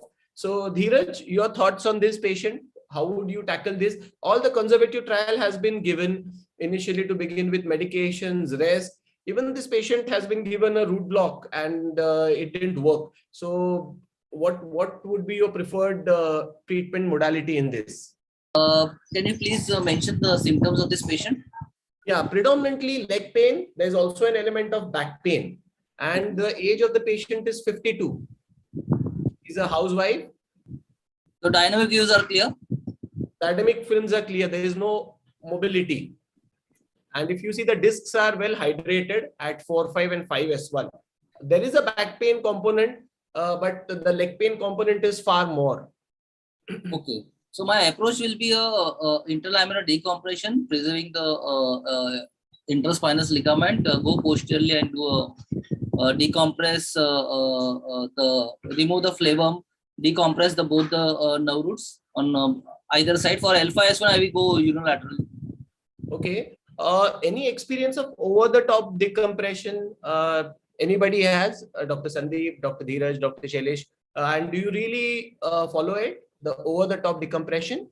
Yeah, decompression for me is for single level central stenosis. For 2 level, I will go for interlaminar. All right. Dr. Sandip? So no, I if I'm correct, you said that this patient had only right lower limb radicular pain, right? If If you go back to the Right history. more than left? A bilateral patient has got left more than right. So if you see, there is a disc here at 5S1 and there is a disc on the right, but the patient has got bilateral lower limb radicular pain. Initially, she had a right lower limb pain, which was much more, but now she has got the left lower limb pain. But of course, both leg pain is there. So again, in this case, because the patient doesn't have any weakness, only radicular pain, Yes. I would Only claudication. only claudication pain, I would still try a course of an epidural, because what you said was that she was giving a root block. Yes. Now patient has got bilateral pain and probably a single-sided root block is not going to tackle it. So I would still going for an epidural. If it fails, then probably yes, a decompression would suffice in this. Yeah, so what she received bilateral L4-5-5S1 bilateral foraminal block was given for this patient, and she responded very shortly for it, maybe for 15 days time. So in this thing we did was MIS decompression 4-5-5S1, and over the top decompression was done in this particular case, and patient went on to have a very good relief with her pain. In, I think, the want of short of time, we would move on to the third case. I've got 4 cases, so this is the second last case. So this is an interesting one. Just rapid fire, Ajay. Yeah, 46-year-old female, back pain with the bilateral lower limb radiation, claudication. So this is the MRI. Now the catch here is there is a very severe central canal stenosis. There is a disc herniation, very early wet facets on the right side. Predominantly leg radiation. So thoughts quickly. Dr. Gadegone is there with us? Yes, I am there. Yeah. So Dr. Gadegone, with your practice, how would you tackle this case? I will just again start as is the standard protocol. If the conservative treatment, epidural block, and if it is not responding, I will go for a laminectomy. Laminectomies, and any instrumentation would you add for this? Depends on the instability. If it is unstable on table, we can test it. Then you can stabilize it to segment. Otherwise, it may not be necessary because it is already 45 or 40. What is the age? Age is young patient, around 50. 50. It's okay, and because you can see the auto spontaneous fusion may occur. Already we have seen the degeneration is seen in the intervertebral region. Conventionally, in these stenosis, which are grade 3 and grade 4, with your own patients, what is your experience with minimally invasive spine surgeries like endoscopy or tubular decompressions? Would you want him to go in for a midline central proper decompression, wide decompressions, or would you still feel that the role of minimally invasive spine surgery is there in these particular scenarios? What is your thought? Actually, there are 2 schools of thought still, and even in India also the very major, the celebrity surgeons also go away with the 2 systems, that is open decompression with even a facet decompression and leave it like that, and others for the simple reason they fuse it. So it depends on the surgeon's protocol, and probably this patient may not need a fusion, I think so. Correct. So what we did So for this Ajay, if I may add, in this case, the message has to go out that the technique of doing a decompression can vary depending on the expertise. Agree. You should be sure to go in, the principle should be followed, that in this case, what are the things you need to decompress? If you are capable enough to decompress by an endoscopic method, please go ahead and do it. If I am not, I would rather prefer an open. So you need to be sure what are the things you need to decompress rather than concentrating on the technique of decompression. Yeah, so I think by reducing 3 or 4 stitches, and if you just leave the stenosis behind like that, I think the purpose is not served. That's what you right. Dr. Sandip. So Ajay, one thing was bothering me in the axial cut at L4-5. There is a huge central fragment. There is a yes. small central fragment which is bothering me. I don't know with posterior decompression whether we can tackle that. Come again, I didn't get. So you say that decompression, it is almost occupying 40% of the anteroposterior diameter. Yes. So it might be sometimes difficult to approach that and remove that.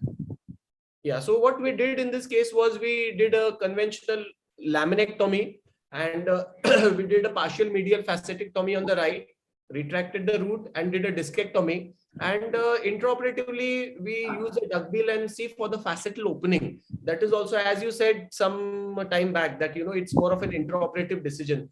So what I feel is, under anesthesia, prone position, I have a habit of using a duckbill and look for the facetal opening. And if I see that there's a lot of facetal excursion, facetal opening which is happening, and if I'm going to touch the disc, then I would definitely err towards fusion. But in this particular case, the facets, as I said, were well oriented. There was not much of facetal opening. So I stood by doing a conventional midline decompression, and I did a discectomy in this particular case. It's been around 8 months for decompression, and this lady has resumed all her ADLs of daily living.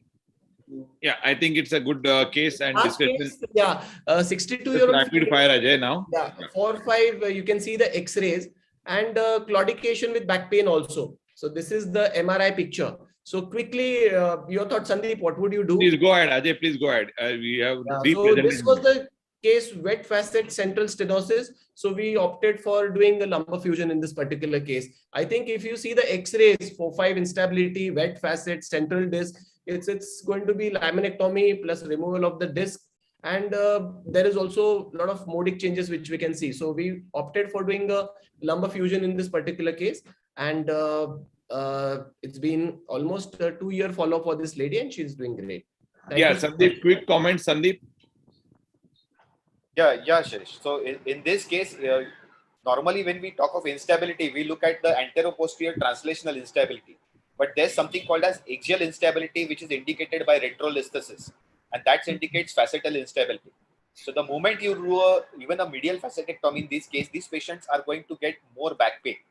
So it's not only the anterior translational instability, but also the retrolisthesis, which needs fusion in this particular case. And this patient, this lady, has a retrolisthesis component, as can be seen on the second MRI. Yeah. Perfect. So, Ajay, very good part of your case is that only the MRI is not the important thing. We have to see the instability as well as your symptoms and age of the patient, which gives which perfect treatment suits that particular patient. So it's a wonderful presentation. Thank you. Thank you so much. Nice presentation, Ajay, and you covered all the topics and burning questions in every orthopod's mind. I would like to thank you, and would like to welcome Dr. Chandrashekhar Gaike for again the challenging one, the belt braces traction physio. Over to you, Chandrashekhar. Please share your presentation.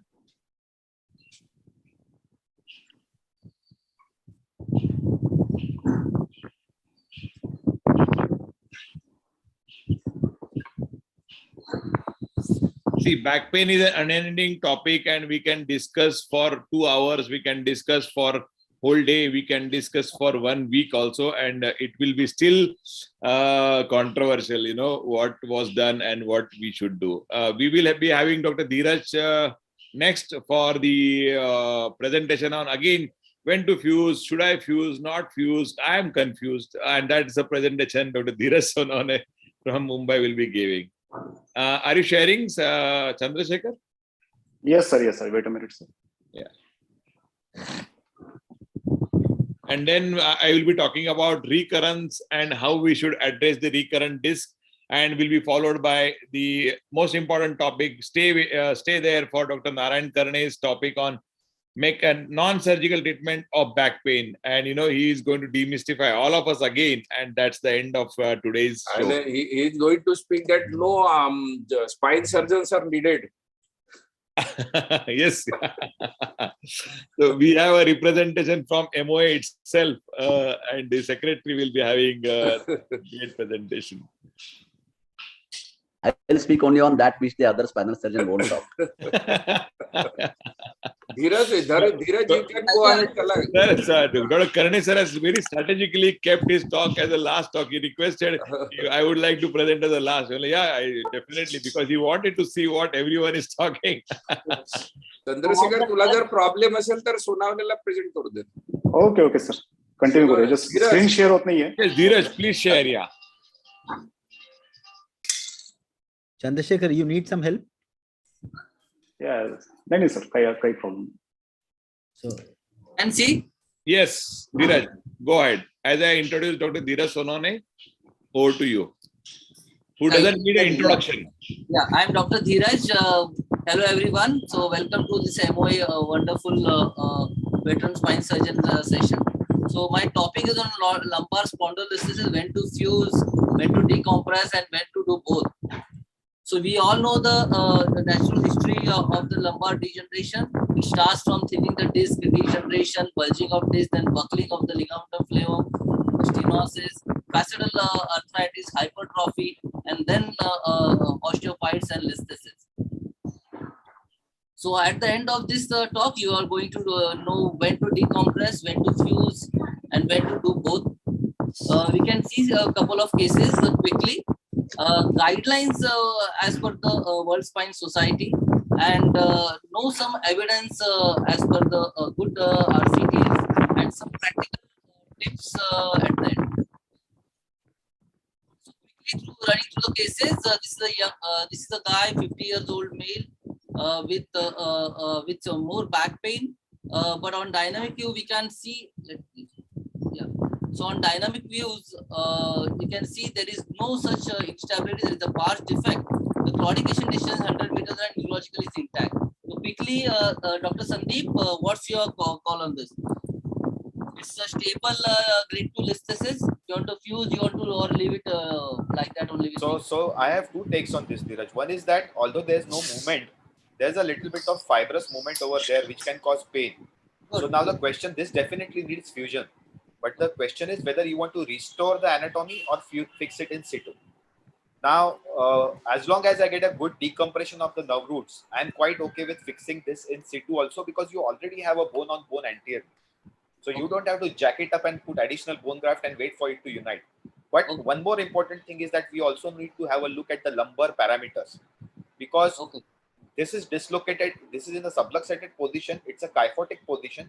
And if there's a mismatch in the lumbar parameters, then obviously I would rather have a TLIF and jack up the whole thing, restore the lumbar lordosis and fuse it. But I'm open to both depending on what I see on the X-ray. Any extra points from the other faculties? You want to I think Dhiraj, it's a very interesting case, and if we talk about a lysis and listhesis, what happens in this is that there is inherent instability. You check with the dynamic X-rays, there is some amount of jog of movement, opening of the disc space, opening of the facets you see, and that's the instability. Also, there is a significant amount of translation. But when there is a lysis, the canal is reasonably roomy, and when you see the MR, it's not. It will not show a central compression in these particular cases. It will show more of a foraminal stretch root pain leading to leg pain, and the disc which can lead to, or facets can lead to, back pain. So if the patient is significantly tolerant, we have a lot of patients getting better with medications, physio, and a lot of people are very happy for years together using the belt and braces and doing yoga. But patients who are symptomatic and demanding, they want to be better, this needs to be corrected. This needs to be addressed. I think pain block is not a good option for this. We need to think about a fusion surgery, and what fusion, whether you want to reduce or do in situ, is very, very important and critical. For sagittal parameters, if you do a distraction at 4-5 and put interbody, this is going to definitely come back to at least grade 1 if you do a good interbody clearance. And if you really use a lot of maneuvers, which normally most of the spine surgeons don't prefer, because some amount of root injury can contribute to sudden foot drop at this level. So you have to be very careful. Accept whatever you do a good release and reduction, and fuse it in situ with a cage is important in this particular case. That's what I feel. Can I make a point? Can I make a point? Yes, sir. Yes. So tangential thinking, if all the conservative treatment modalities have been done and we have boiled down to surgery, any experience with doing O-lifts or A-lifts and then going behind and doing a MIS fixation from the back? Anybody has got that sort of experience? They claim to, I think it's a good case for O-lift if somebody wants to fuse. Yeah. But, yeah. 4-5 for beginner also, it's a good case for O-lift. Good case for doing. I don't do it, but I thought if any of the faculty does it or their experience, a very good case to start with an O-lift and going in and doing a percutaneous fixation from the back. So again, if I may comment, Dhiraj, again, in this case, you need to decide what is the procedure that you want. Do you want the anterior jacking up? Do you want to restore the lordosis? Do you want to have a good decompression? And all these things are primary. The way you can do is is it can vary. A single level well done TLIF can have a equally good result as a OLIF. So Yeah, I don't think there's too much of difference in the technique that you can do. yeah, In these absolutely. cases, even Absolutely. PLIFs have worked, you know, Yeah, posterolateral fusions have worked. Yeah. So I think more than the technique, it is the principle as to what is the type of surgery you want to do. Is more Yeah, I important. think these things are always there. I was just in France and one of the surgeons was talking about X-leaf and he got very good experience. There are so many things, D-leaf, L-leaf, X-leaf, O-leaf, all of them will give answers. We need to understand what a standard procedure can give answer to most of the patients and How problems. your training is and how your Yeah. training is. Right, right. So this was a stable, even though it was a grade 2 stable listhesis, I have gone for a fusion surgery in this patient because there's a pulse defect as well. And as Dr. Sandip pointed out, there is a fibrous component anteriorly, and we can definitely jack it up and reduce the listhesis. So I have gone for a TLIF in this patient. Let's see the second patient. She's a female in 60 years old with back pain as since last 6 months and bilateral radiculopathy. Claudication distance 100 meters and the dynamics are clear. So she was having a severe spinal stenosis L4-5. Dr. Sandeep, I want to take your call in severe spinal stenosis and how you decide for a fusion surgery. So one is, does the patient have a congenital stenosis? One. Second is there any translational instability? Third, is there any axial instability? So in all these cases, I go in and fuse it. Now in this case, on the MRI, it looks like a grade 1 listhesis. But again, I would like to have a dynamic views to actually prove. Looking at the facet orientation, I would probably err on the side of fusing it rather than not fusing it because of the orientation of the facets. But again, it's a debatable call. Yes, Shailesh, I want to know from you when you decide for a fusion in a canal stenosis. No, I think there are two factors which are important for me. How long is the duration of pain? Is there is a sitting pain? Back pain is important, and how much is the VAS for back and how much is the VAS for leg pain? Second is the translation and instability at that for fusion. Sorry? Sitting pain will push you towards fusion. Sitting pain, if the patient is constantly complaining of sitting pain in the lower back, that's an important parameter for considering fusion. Yeah. If there is a translation in X-ray, that's important. So always I check and I ask patient history-wise, because they say, I can't sit for long. I can't sit for more than 10, 20 minutes and the pain starts. Okay. In such patient, you do just decompression and their pain is persistently for a long time. If there is a translation, subtle instability, I think we should consider fusion. And a lot of patients are very comfortable sitting, lying down, they're happy. They get pain mainly in the legs when they are getting up and walking. In these situations, grade 1 listhesis, I will still consider decompression. Patient with back and, I will consider fusion when there is a sitting pain. Good point. Can I say? I think they're straight. Can I ask something? Yes, sir. Yes, Yes, sir, please. See, the neurological compression is something different where you are going for decompression, but when you are doing the fusion or the instrumentation, there has to be instability. That's what a basic orthopedic or basic spinal surgeon from point of angle. But whether do you go for the standing flexion and extension X-rays to assess the instability? How much is the role of those X-rays? Standing is important. Yeah, whether that dictates whether you should go for fusion or not. Yes, sir. Normally we don't do lying down flexion extension nowadays. Standing is a must for. Yeah, lying down has got no role because it doesn't give the loading of the spine. Yeah. Standing flexion extension, whether it should be done routinely to assess instability before going for fusion or instrumentation. Is there a protocol for this? For surgical patient, yes, sir. Sir, standing flexion extension may not be, sometimes might be difficult, but standing lateral X-ray also causes physiological loading and slipping. If there is a instability which is hidden, it can be appreciated on standing lateral X-ray. So lateral. In presence of all these structures which are intact, the standing flexion extension may not show instability. It is your iatrogenic created instability on table for which you are fusing. And the reason you are creating iatrogenic instability is look at the facet orientations. If they are more sagittally oriented, you cannot decompress the nerve roots unless you get or undercut the facets. If they are coronally oriented, fine. But if the facetal orientation is more in the line, the sagittal plane, then I think fusion is an option because you are creating iatrogenic instability. Yeah, I think looking at the wet facets, developmentally narrow canal, a big disc from the front, a lot of flavum hypertrophy. I think I would like to do a proper facet resection. I would opt for fusion in this particular case. I would definitely not do only decompression. Good decision. Yeah. Dr. So, Sonone, yes, sir. if you are keeping the facets, okay, we have to do the undercutting of the facet or the partial resection of the facet. But if the more than 50% facet is still there, do you think still it causes instability? So that's where the orientation of the facet comes in picture, sir. If the facets are more sagittally oriented, you cannot have a medial facetectomy. And I'm talking not even of 50%. I'm talking of around 30-33%, 1/3 of the facets. So by doing this facet excision, if you cannot decompress the nerve roots properly, if there's a retrolisthesis wherein the superior articular process is impinging into the foramen, all these are indications for fusion. Because at the end of it, all you want is that not doing a selective surgery, but your surgery adding to the pain component of the patient. So that is something you should be very aware.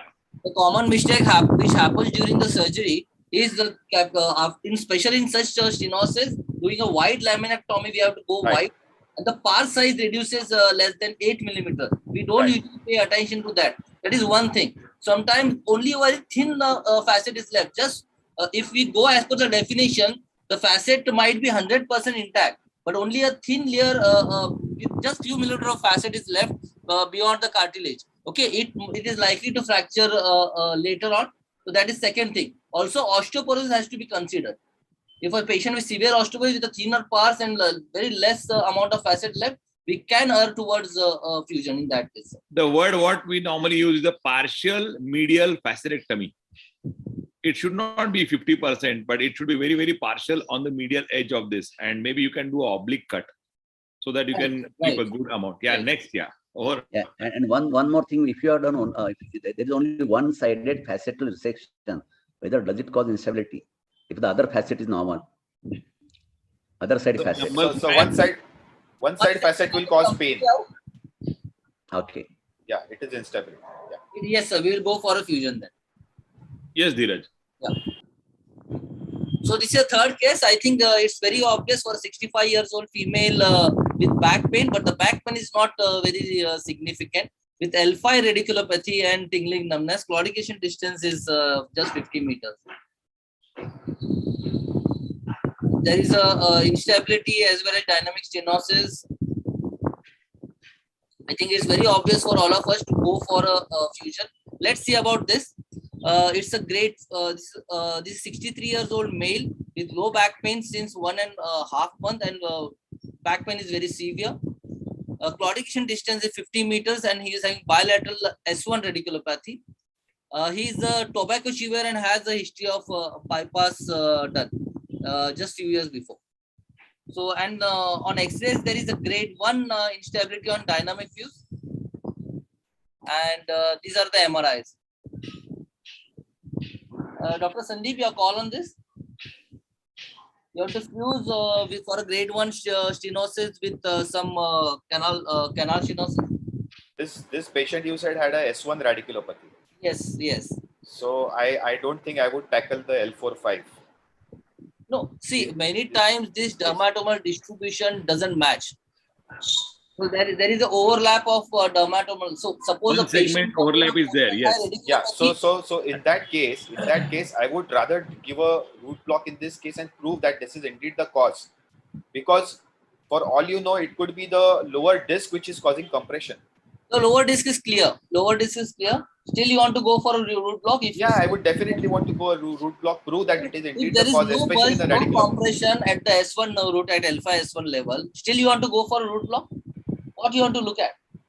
No, Dhiraj, one sec. This is L4-5, right? What you are showing us. Yes. Do you have the alpha S1? The alpha S1 is clear. Yeah. So in this case, I would rather going for a root block and see whether this is, especially for a radicular pain. Forget about the instability.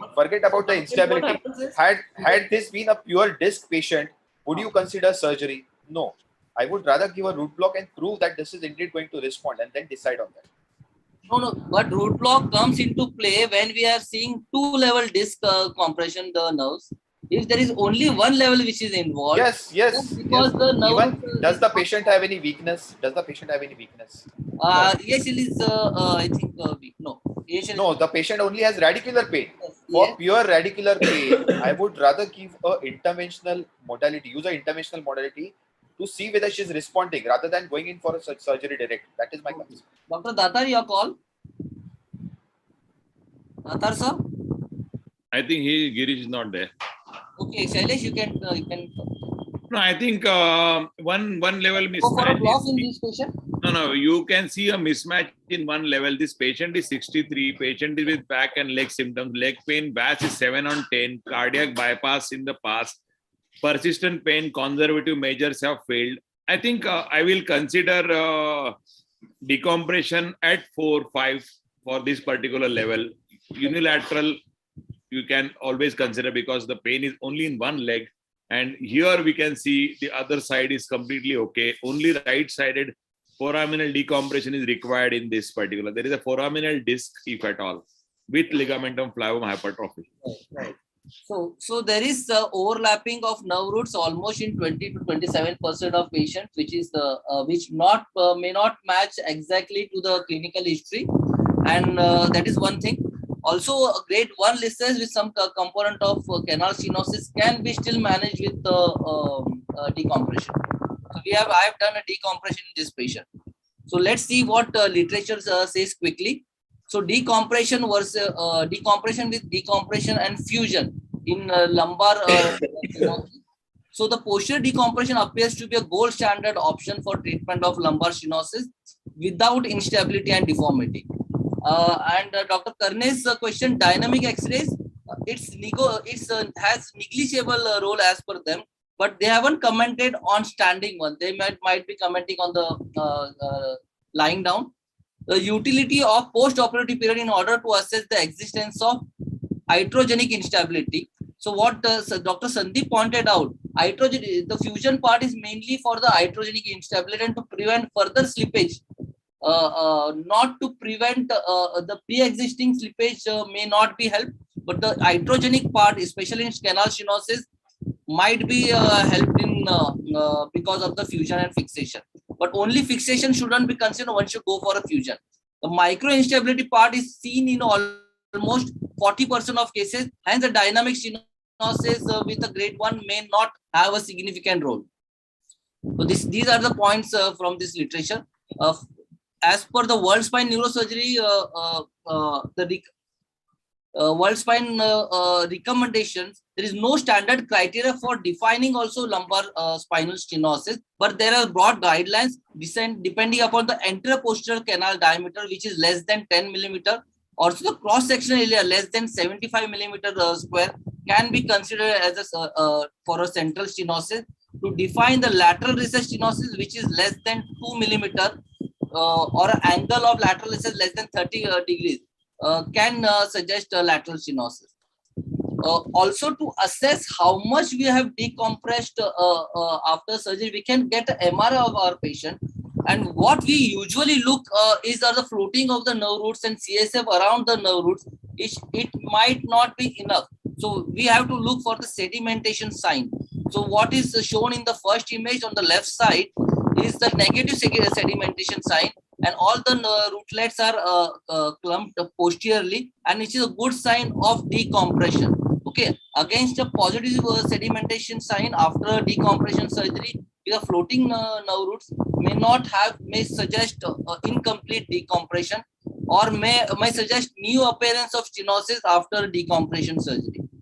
So one has to look at sedimentation sign as well. So addition of fusion may not be is only effective to prevent post-operative slippage as per the literature. So degenerative spondylolisthesis, there are varied number of definitions. More than 3 millimeter translation or less than 30 millimeter of grade is considered to be a less grade instability. Some authors define Mereding's grade 2 or more as instability. With the use of pedicle screws, hence there is an increase in fusion rate, but it does not always cause improvement in back pain as well as lower limb pain. in all the patients, especially in canal stenosis. So we have to choose the fusion part very selectively.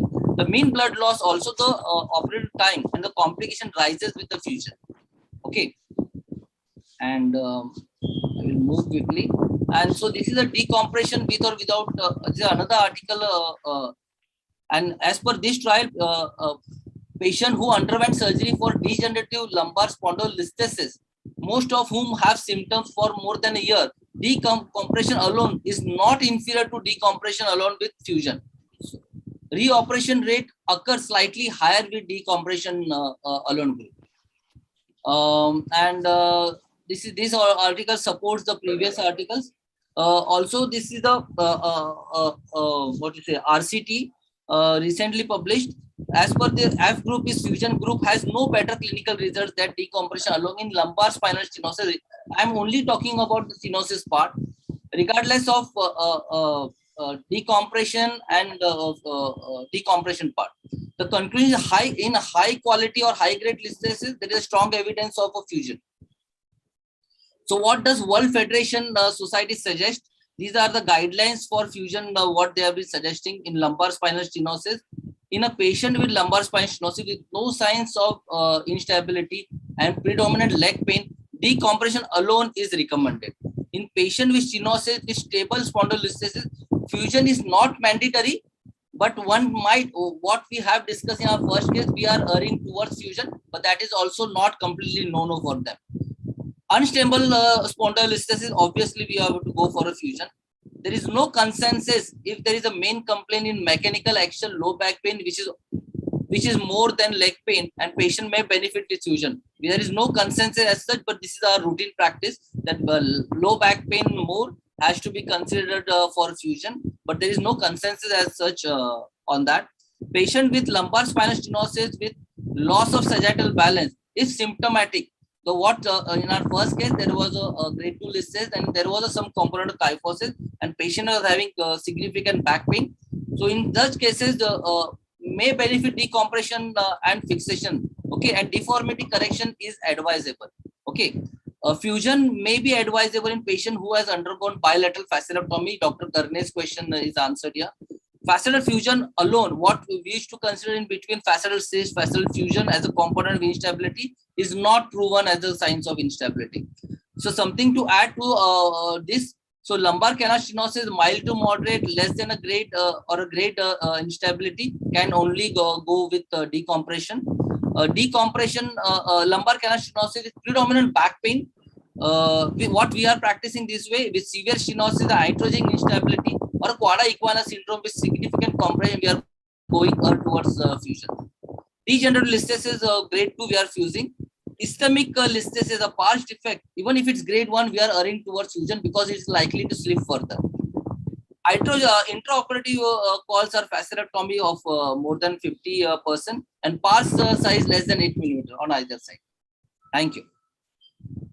Wonderful presentation, Dhiraj. I think you have covered most of the points and confusion in everyone's minds. We are exhaustive literature. I think it was a good learning at a glance. Yeah, and also you added the sedimentation sign for decompression, which was again a limelight. I think we are running short of time. We will have less discussions now, and I would like to move on with. I think we have Chandrashekhar's presentation remaining. Is Chandrasekhar there? Or I can load the current disk quickly. I can scroll through. Yes, sir. Sure. Continue, please. Okay, then I will share my presentation.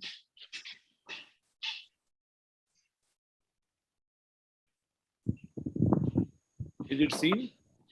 Yes.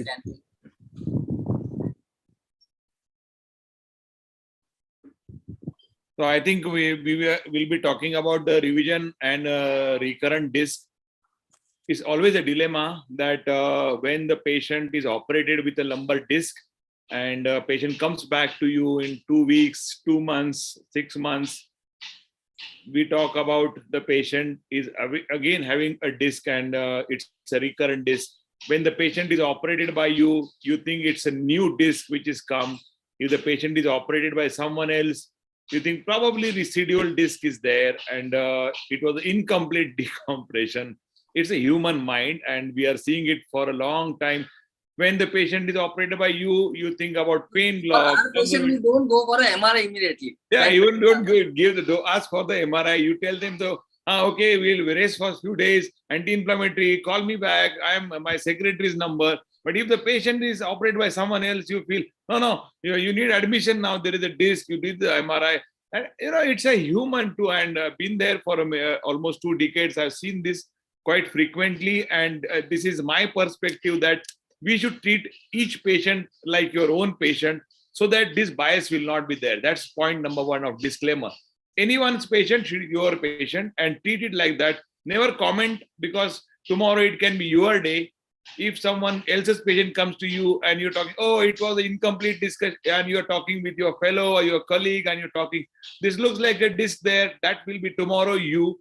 Be careful. Never do all these things which are unwarranted, because lumbar spine is a dynamic level. Lumbar spine is a very dynamic disease, and it can happen to anybody, to the best of the best surgeons, to the new of the recently started practicing surgeons. So I think it's for everyone, and our indications for revision surgery is evolving neurodeficit, gallbladder complaints, not responding to conservative trial, and not responding to pain blocks. And I'll be talking about a case-based approach for this lumbar disc and how we approach and what all are the options. As I just now said, revision surgery, only discectomy, unilateral, minimally invasive, foraminal block, or a T-lift. And this is again up to 6 months of interval if the patient is pain-free.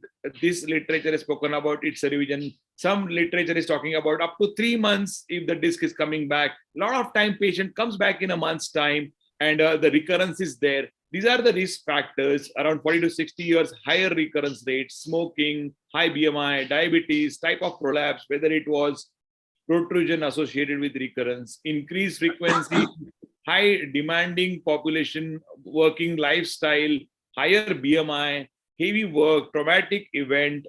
All these things are contributory factors for a revision or recurrent disc.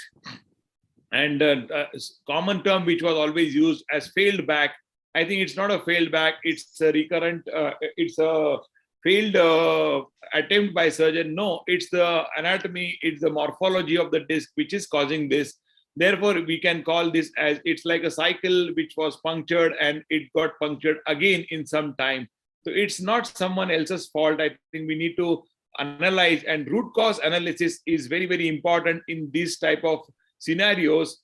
This was our own publication almost 10-12 years back about the less invasive posterior lumbar interbody fusion is as effective as any other surgical procedure in post-laminectomy, post-discectomy syndrome.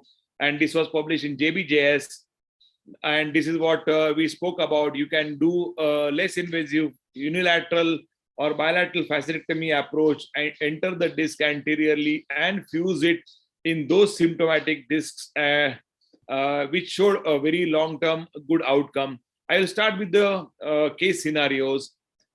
A back pain, 7 on 10 VAS, left leg pain, difficult in walking, 3-year-old elsewhere operated, similar complaints, and endoscopic surgery was done. No neurodeficit to this patient. You can see a list, and this is the disc. The patient is with you. Back and leg pain is predominant.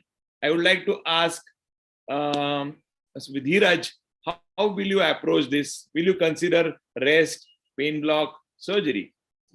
Show me the history in brief again. Back pain. Okay, back pain is there. 3 to 4 weeks, yeah. And he was elsewhere operated with a disc, no deficit, list, and this is the disc. Okay, so there is a moderate stenosis component there, and it is not unstable. No instability. Okay, and how long the discectomy surgery? 3 years back, it's been 3 years back, and now it is symptoms for only 4 weeks. Okay, still I would like to give a short duration of conservative treatment if patient is not restless. Perfect. Ajay? Yeah, so I would definitely go in for a conservative trial. If not better, I would not hesitate and straight away go ahead and do a block.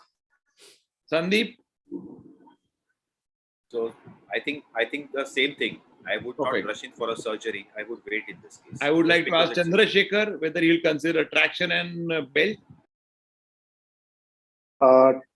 Definitely, I will try physiotherapy in the form of traction also, because traction helps in relieving radicular pain. Yeah, we are all waiting for your talk, Chandrashekhar, and after this, you will be enlightening us. And we did the same. We did a conservative trial, and patient was not getting better. Therefore, we planned for a root block as the leg pain was significant. This patient gotten better, and still he's following up with us. Case number 2, leg pain, VAS 10 on 10, left leg pain, 4 months old, operated, similar complaints, L4-5 microdiscectomy, and this is the patient, no deficit, severe pain, medicines not helping, severe list, difficulty to even stand. How will you approach this now? Yes, Chandrashekhar. I think I will, considering this much of pain, I will This was directly the go for first surgery. one, and this is the latest disc, which is extruded, sequestrated disc now. Only leg pain. Just discectomy, microdiscectomy. Ajay. Redo discectomy. Sandeep. So I would get dynamic X-rays, and if it is showing no instability, I would No do a instability. discectomy. Discectomy. Dhiraj. In recent cases, I try conservative treatment again, because I usually try to avoid immediately going in when the patient presents after a latent period of good outcome. Suppose patient is happy in between after 4 months, and again he has got a radiculopathy. Severe pain, VAS 10 on 10, not better, large extrusion. Then go for a tubular discectomy. Discectomy. I think the consensus is clear, and everyone feels, in view of a young person, large disc extrusion, not much of a back pain. Everyone agrees for a discectomy, and this patient gotten better completely. You can definitely do a simple surgery, micro discectomy, tubular discectomy, endoscopic discectomy in such scenarios. Elsewhere, again, operated. Back pain, leg pain, right leg pain, VAS is 8 on 10, listed patient, and this was for more than 6 weeks. Very demanding businessman, and was not happy with the way he was managed. For conservatism, he wanted to get better, as he was not keen for any conservative trial. He said, "Doctor, make me better now." And only one leg pain and back pain.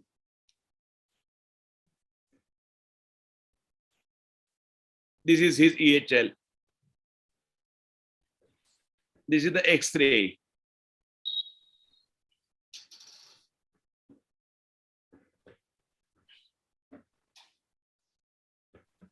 And this is what the patient is now. Extruded disc, list. Ajay. Yeah, so I would go in for an L4-5 TLIF. Chandrashekhar. Cases at that level. Since this patient is having significant back pain, I agree with Ajay sir. We'll go for TLIF. Yeah, Dr. Sandeep. I would like to ask Ajay, why this time he is going for a TLIF against a discectomy? Yeah, so if you see the X-ray, just can we go back to the X-ray? Yeah.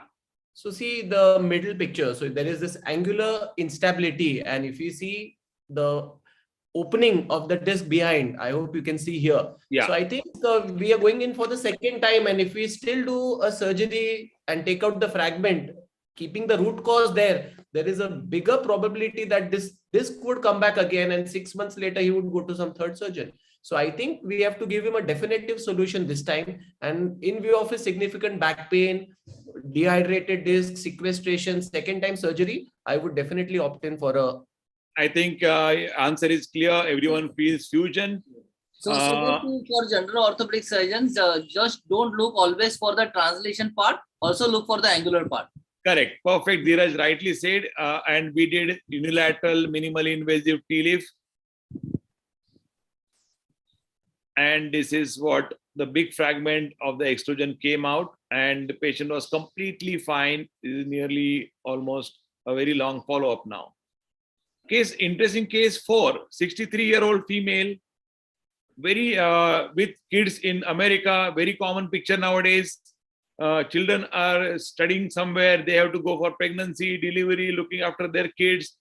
For especially Indian parents, suffered for 7 to 8 years with back and leg pain, worsened 8 to 10 months, back pain, and VAS was 8 on 10.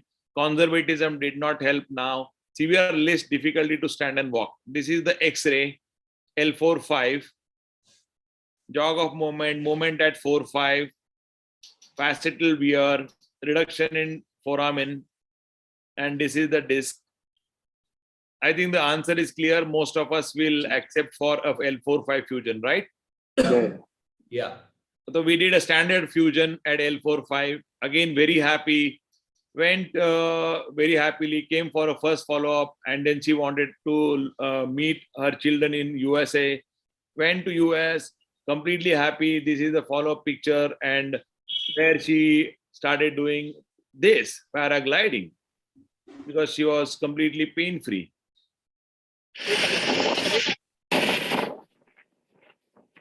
While stepping down and getting, there was a significant jerk to this lady, and she had again severe pain. This was the X-ray, and this is the disc. Yes, Ajay. Very demanding lifestyle. Large disc extrusion at the level adjacent. Severe pain not getting relieved with medications and steroids was already given. Here is whether it's a ASD or other degenerative It's fracture. ASD. Yes. There is a large extruded disc. If you see the foramen of the right side at L3-4.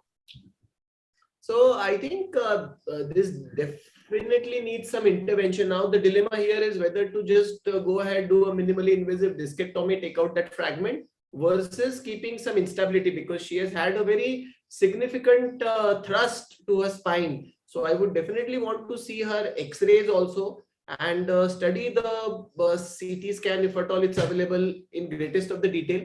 I think the AP X-ray also is suspicious. So I would, I'm confused. It's like a redo discectomy versus fusion, but I would still err in with a redo discectomy.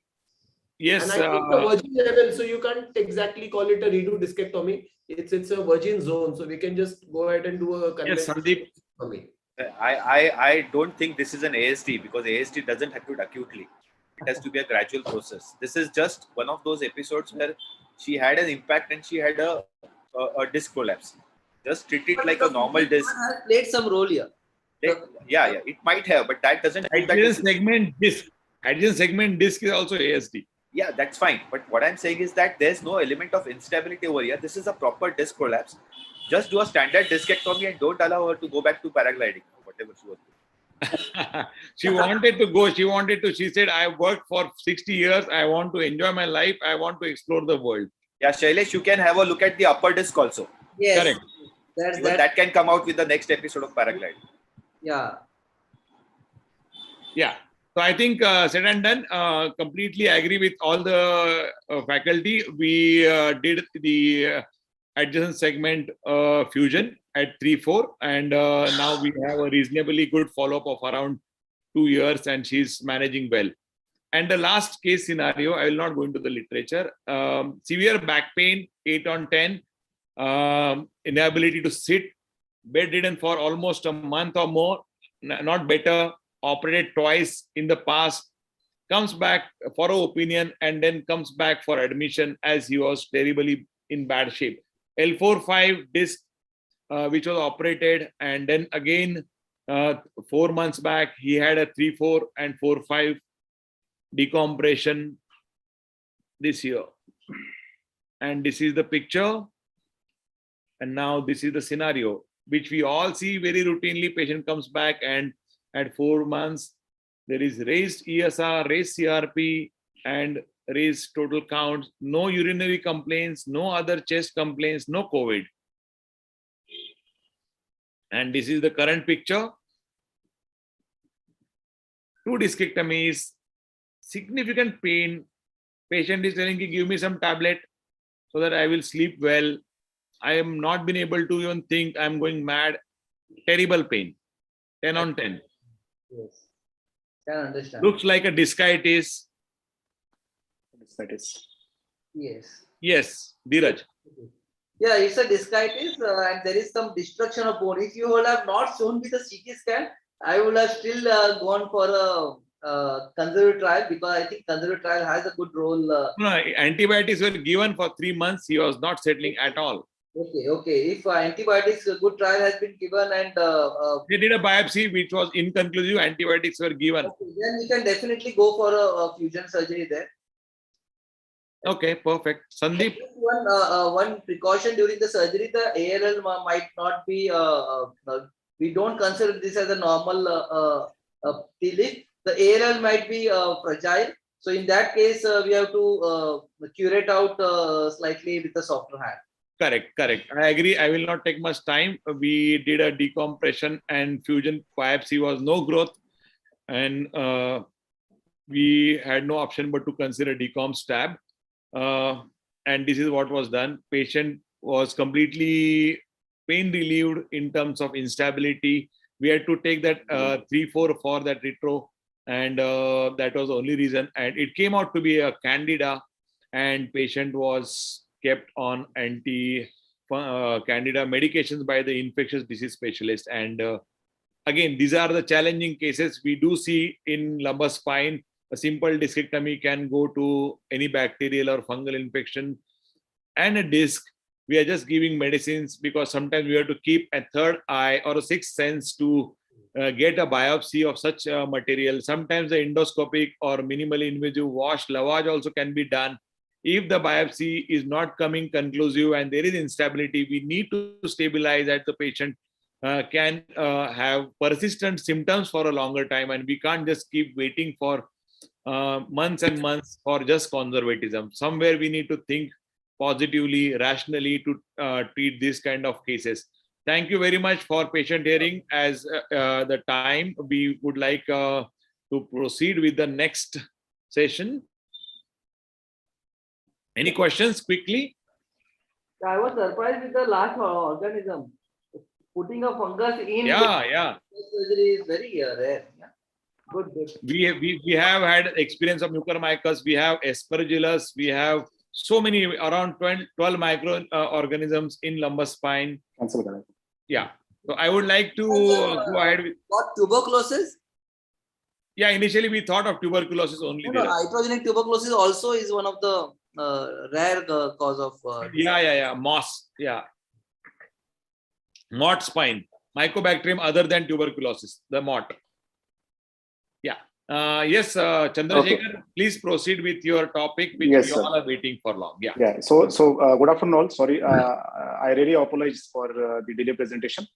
So today's topic is belt traction. Where do they stand in recent spine practice? So let us start with case 1. We have a young male having chronic back pain since long. It's a mechanical type, mainly on forward bending. Neurology is normal. There are no work-related issues. X-rays, obviously, there is no obvious instability. And MRI, it doesn't show any significant neurocompression or facetal degeneration or listhesis. So next is, this is X-ray picture. It is, there's no obvious instability. And MRI scan, it looks almost normal. So what will be the further plan apart from medicines and physiotherapy? So this patient just had mechanical pain. Ajay.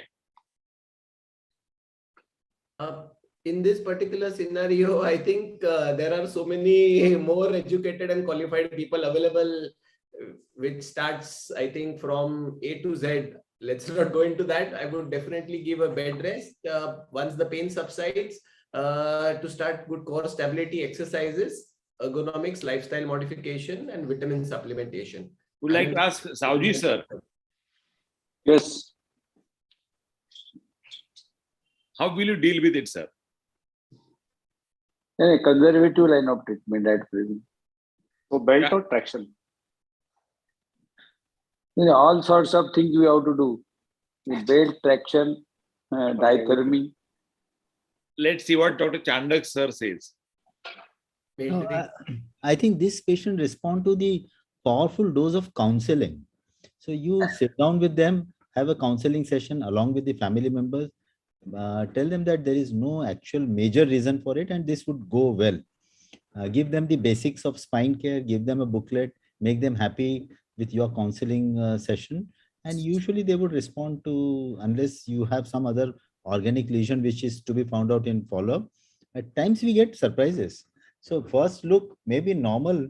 And again, if the patient is continually having symptoms in the follow-up, you may have to investigate further, and really, rarely we may get tuberculosis in some other segment or find out some other disease. So keep an eye open and counsel them for a good lifestyle. Okay, I would like to ask Dr. Karne sir whether you consider patients at times to send them to a psychologist.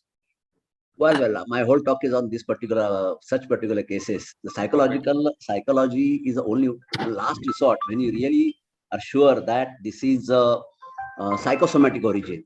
Some part is always psychosomatic. Some part is always psychosomatic, but in lumbar it is a little rare. It is more in the cervical area, and in lumbar, when I treat all those injection techniques, okay, I have to rarely send the patient to psychiatrist. Hardly 1 in 1,000, you can say. Okay. Perfect. Yeah, let's proceed. So we have another case, middle-aged male patient having severe right leg radicular pain since 10 days, and however neurology is normal. So 10 days is short time, so let's see. Yeah. So this is MRI scan picture showing L4-5 disc prolapse, right-sided. So what you guys will prefer? Just LS belt or traction in this case? Yes, we'll ask Sandip. No, I think this is a slightly different case, because this is now there's an objective evidence that there's a root compression over there. So I would actually want to study the films more, because this looks like a significant compression of the root. If you look at the MR films, so this I would, if the patient is really really miserable or too much of pain, then again the standard protocol 4 to 5 days of bed rest and then go on to the next step. Yes, Dhiraj. Again, the role of traction in this case is only to keep the patients in bed. I don't think lumbar traction acts too much as regards the biomechanical part of it. Traction or Netflix? What you will prefer to give the patient option? Sorry? Traction or Netflix? I think Netflix acts better than traction. Yeah, because they are in bed, give them good Netflix, Amazon Prime, and give them the package. They will be lying down comfortably for 4 or 5 days. It works equally now. Right. Yes. Okay, Chandrashekhar. Okay. So we have next case scenario. Next slide. So again, post-operative cases. So suppose we have a discectomy case. The second case is of TLIP. So what are your protocol regarding post-operative bracing? How long you give the braces? Let's ask Ajay. Yes, Ajay. I think brace role predominantly is for patient satisfaction. Once the patient wears a brace, I think he is aware that he has undergone a surgery. The relatives also take him seriously. And but I think the period and duration of the brace should be strictly explained, because many of the times we see the patient keeps on wearing for 5, 10, 15, 20 years and keeps on moving around with a cervical collar or a number belt. So in a post-operative case, fusion, I don't see a role of brace to be used. Just initial, maybe a month just while traveling, but there is no literature support for it.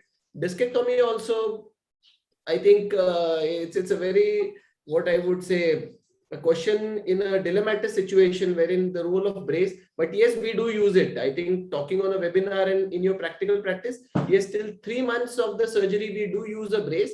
While traveling, we don't recommend the patient to use it in-house, but yes, when he steps out of the house, he has to use it. Yes, Dhiraj, what is your thing? Do you use belt for lumbar disc?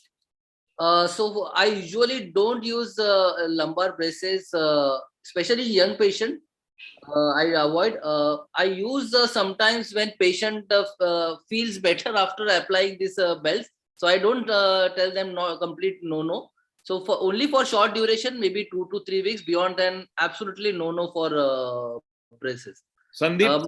Maybe in cases of I'm not happy intro-op, there may be some instability component and which I have not fused. I'm in borderline. I may use in that cases too for a couple of weeks, but always stop braces after 3 weeks. Sandeep? In all disc cases, I would take it on a person-to-person basis, but I don't believe that in disc cases you need a brace. Because the problem is that in certain acute disc prolapse, on the brace? The pain relief is so dramatic in an acute disc prolapse that the patients want to suddenly do everything, and that is what you don't want, because the annular rent is still intact. You still want to give it some time to heal up, right? So the incidence of re-prolapse is immediately post-surgery. That is why the incidence is high. So prevent that, probably I might give a lumbar belt just so that he doesn't do any flexion activities. I think it's like a humerus plating where you do a good plating and still you give a brace. But depend on patient to patient. Fracture, you do a good interlocking nail and still give a Sarmento brace just to protect you feel. Not anymore. I think nobody is using those kind of principles because you have a very good rigid fixations. Right. And it's changing, Bracing is very, very selective nowadays in most of. Yes. Also, what Ajay just rightly pointed out, we have been seeing braces used since many years by these patients, and these patients' back pain have never been settled in their life. Okay, because of the muscle Now, weak. Yeah. There I want to make a comment. The brace is in the initial phase is like a crutches. You are giving crutches when the patient is bearing or non-bearing for that as sort of support. We are doing the surgery for the intraosseous reason or for the intraspinal reasons, but the muscle pain is there in the postoperative phase. So the muscles, they are not in position to give the support. So brace helps the patient to give the support. So it's not only just a psychological support. Even after the discectomy, if the patient puts on the brace, he feels a little better while walking. Brace is not needed when the back spine doesn't require support, that is in the bed. But when patient is walking around with a belt, he will feel better. That is as far as muscular part is concerned. And the next part, as Dhiraj told 2 times, that once the patient starts using braces, he is dependent on the braces or the belts. If you are using the brace for a longer time, the natural supports of the spine, that is the muscles around the spine, they don't find any function, so they start getting vested, and the patient remains more dependent on the braces. So with the braces, patient has to undergo the exercise to develop the muscles, and once the natural supports gain up, then you can take care of you can remove the brace. So once you keep the braces for a long time, the muscles get atrophied or dysfunctional, and then patient cannot feel safer or with a support without braces. That's why he depends on the braces. So braces is a short-term one. Even when there is a good fixation for the muscular in the initial post-op phase, braces are required, not only for psychology but for support purpose. And later on, once the patient develops his muscles very well, the natural braces take over. The artificial braces are not required.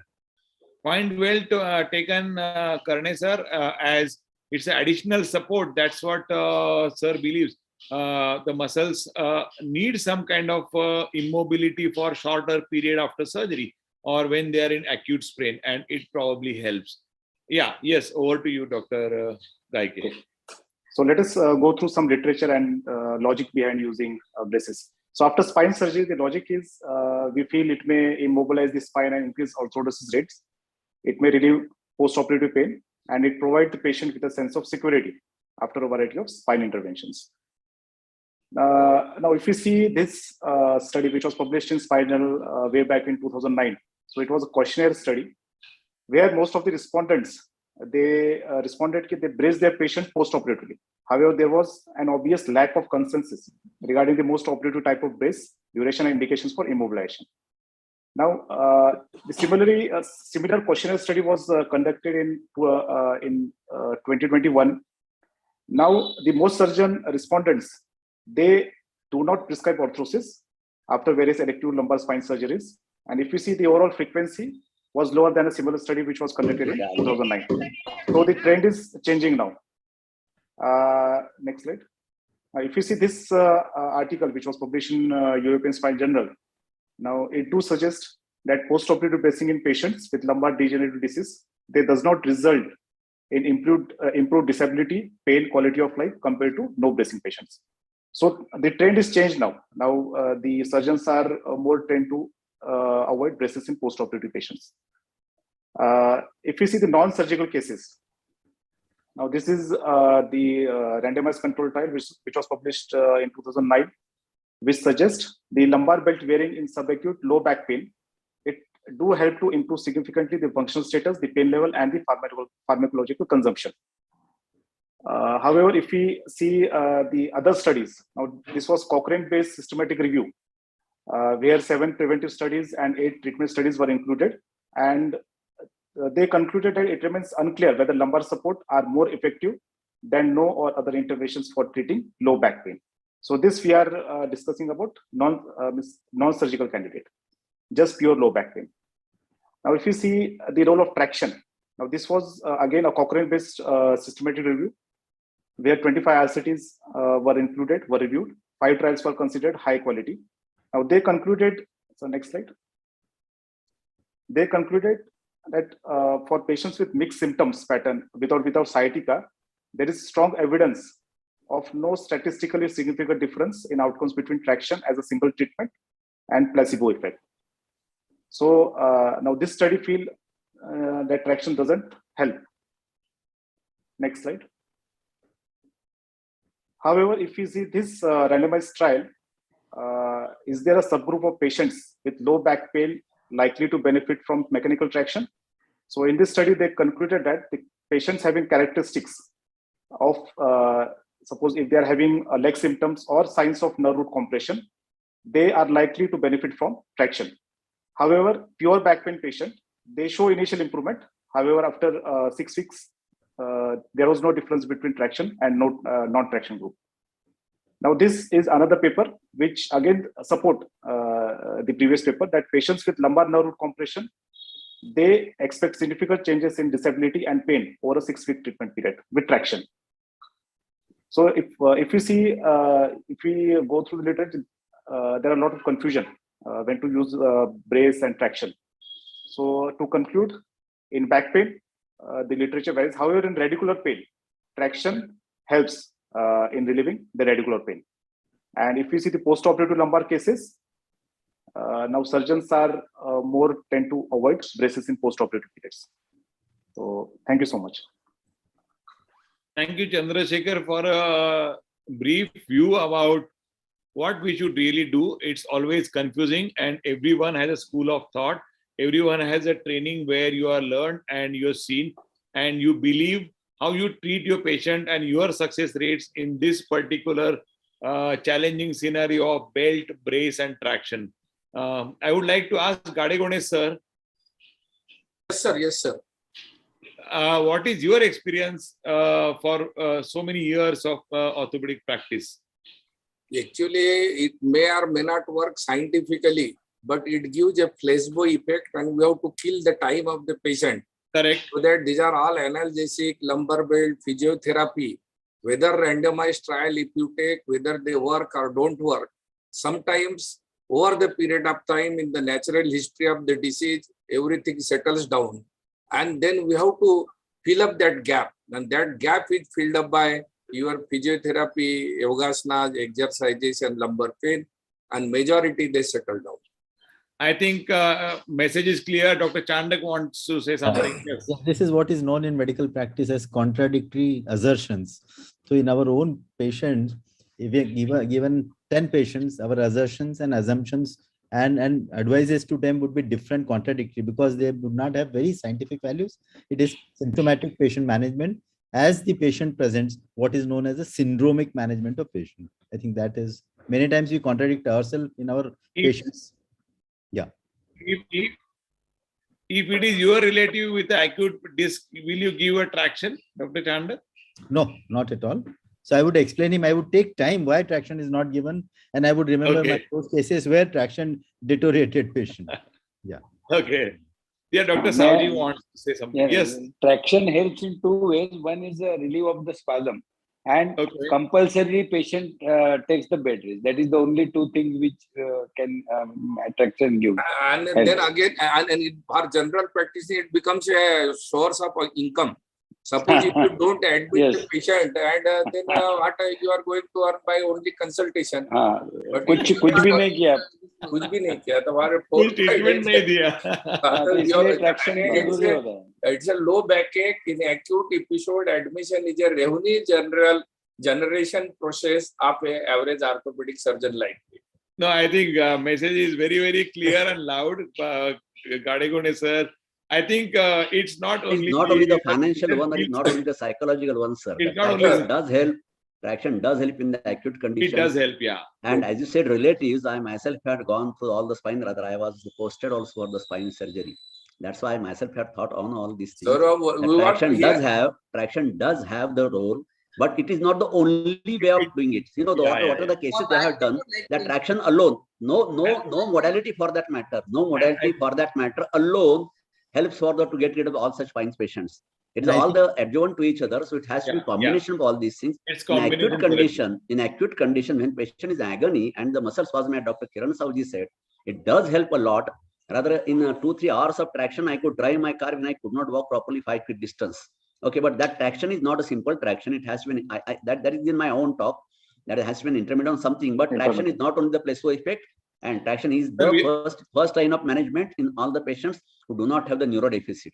Okay, we are coming to Karne sir after this, and I think we have to find a rational middle path for our patient to give the best option for his or her back pain element when the patient comes actually to your clinic.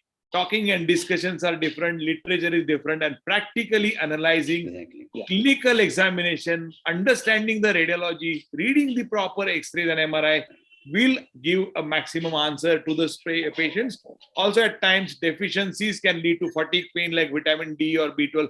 All these small things matter in everyone's practice. Maybe it's an orthopedic surgeon or a neurosurgeon or a spine surgeon. It doesn't make a difference. The patient is the God. Patient is most important for all of us. And message also should go that the MRI picture is not the way to treat the patient. MRI is not the answer, or MRI is not something which we should treat. We have to clinically check, radiologically check, and see the patient clinically to come to a consensus to the best answer for that particular case scenario. We should not treat MRI. We should treat the patient, not the MRI. We should treat the patient. That's the important and most important message from this.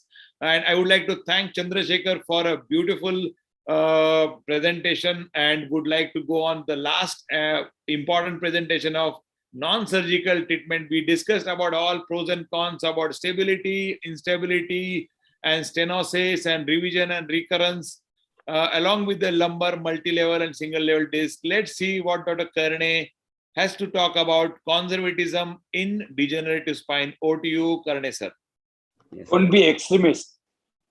Okay. And this is the last topic for today. Yeah. Well, thank you, Maharashtra Orthopedic Association and our president, as well as the convener, Dr. Hadgaonkar, for accommodating my topic into this.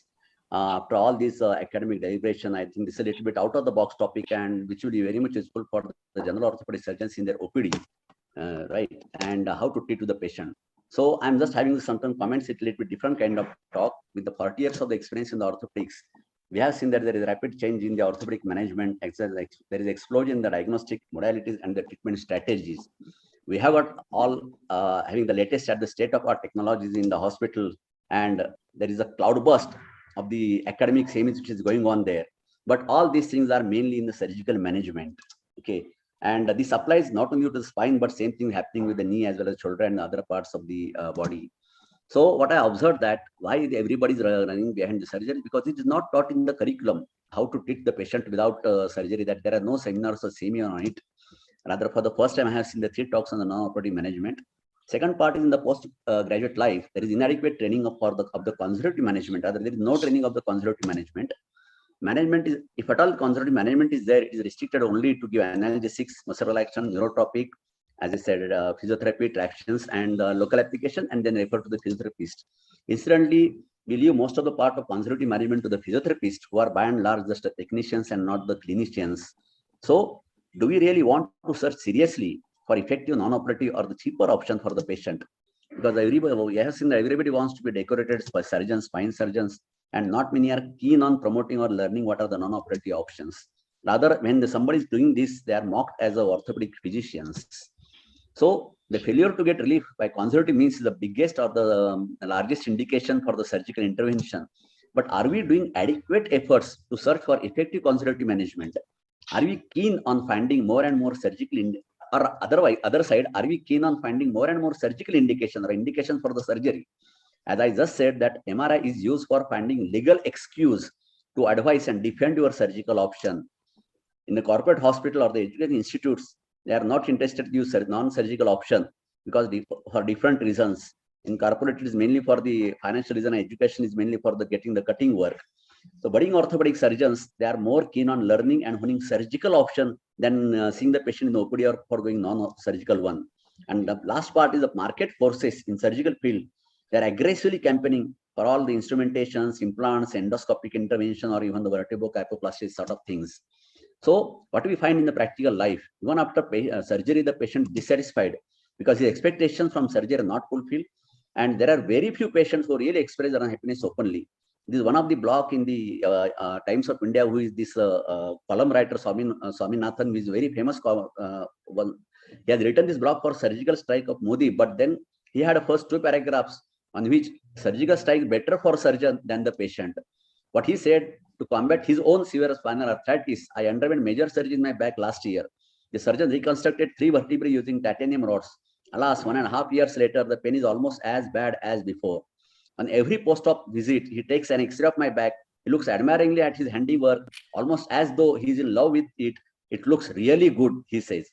Sorry, I say, but the operation was supposed to end my spinal pain, and it hasn't done so. Don't worry, the X-ray shows you are doing fine. You are doing fine. You will get better in due course, says the surgeon, giving the X-ray another admiring gaze. This operation has left the surgeon delighted without curing the patient. This has come in Times of India. So this is the overall picture of, I won't say all the patients, but a large number of the patient.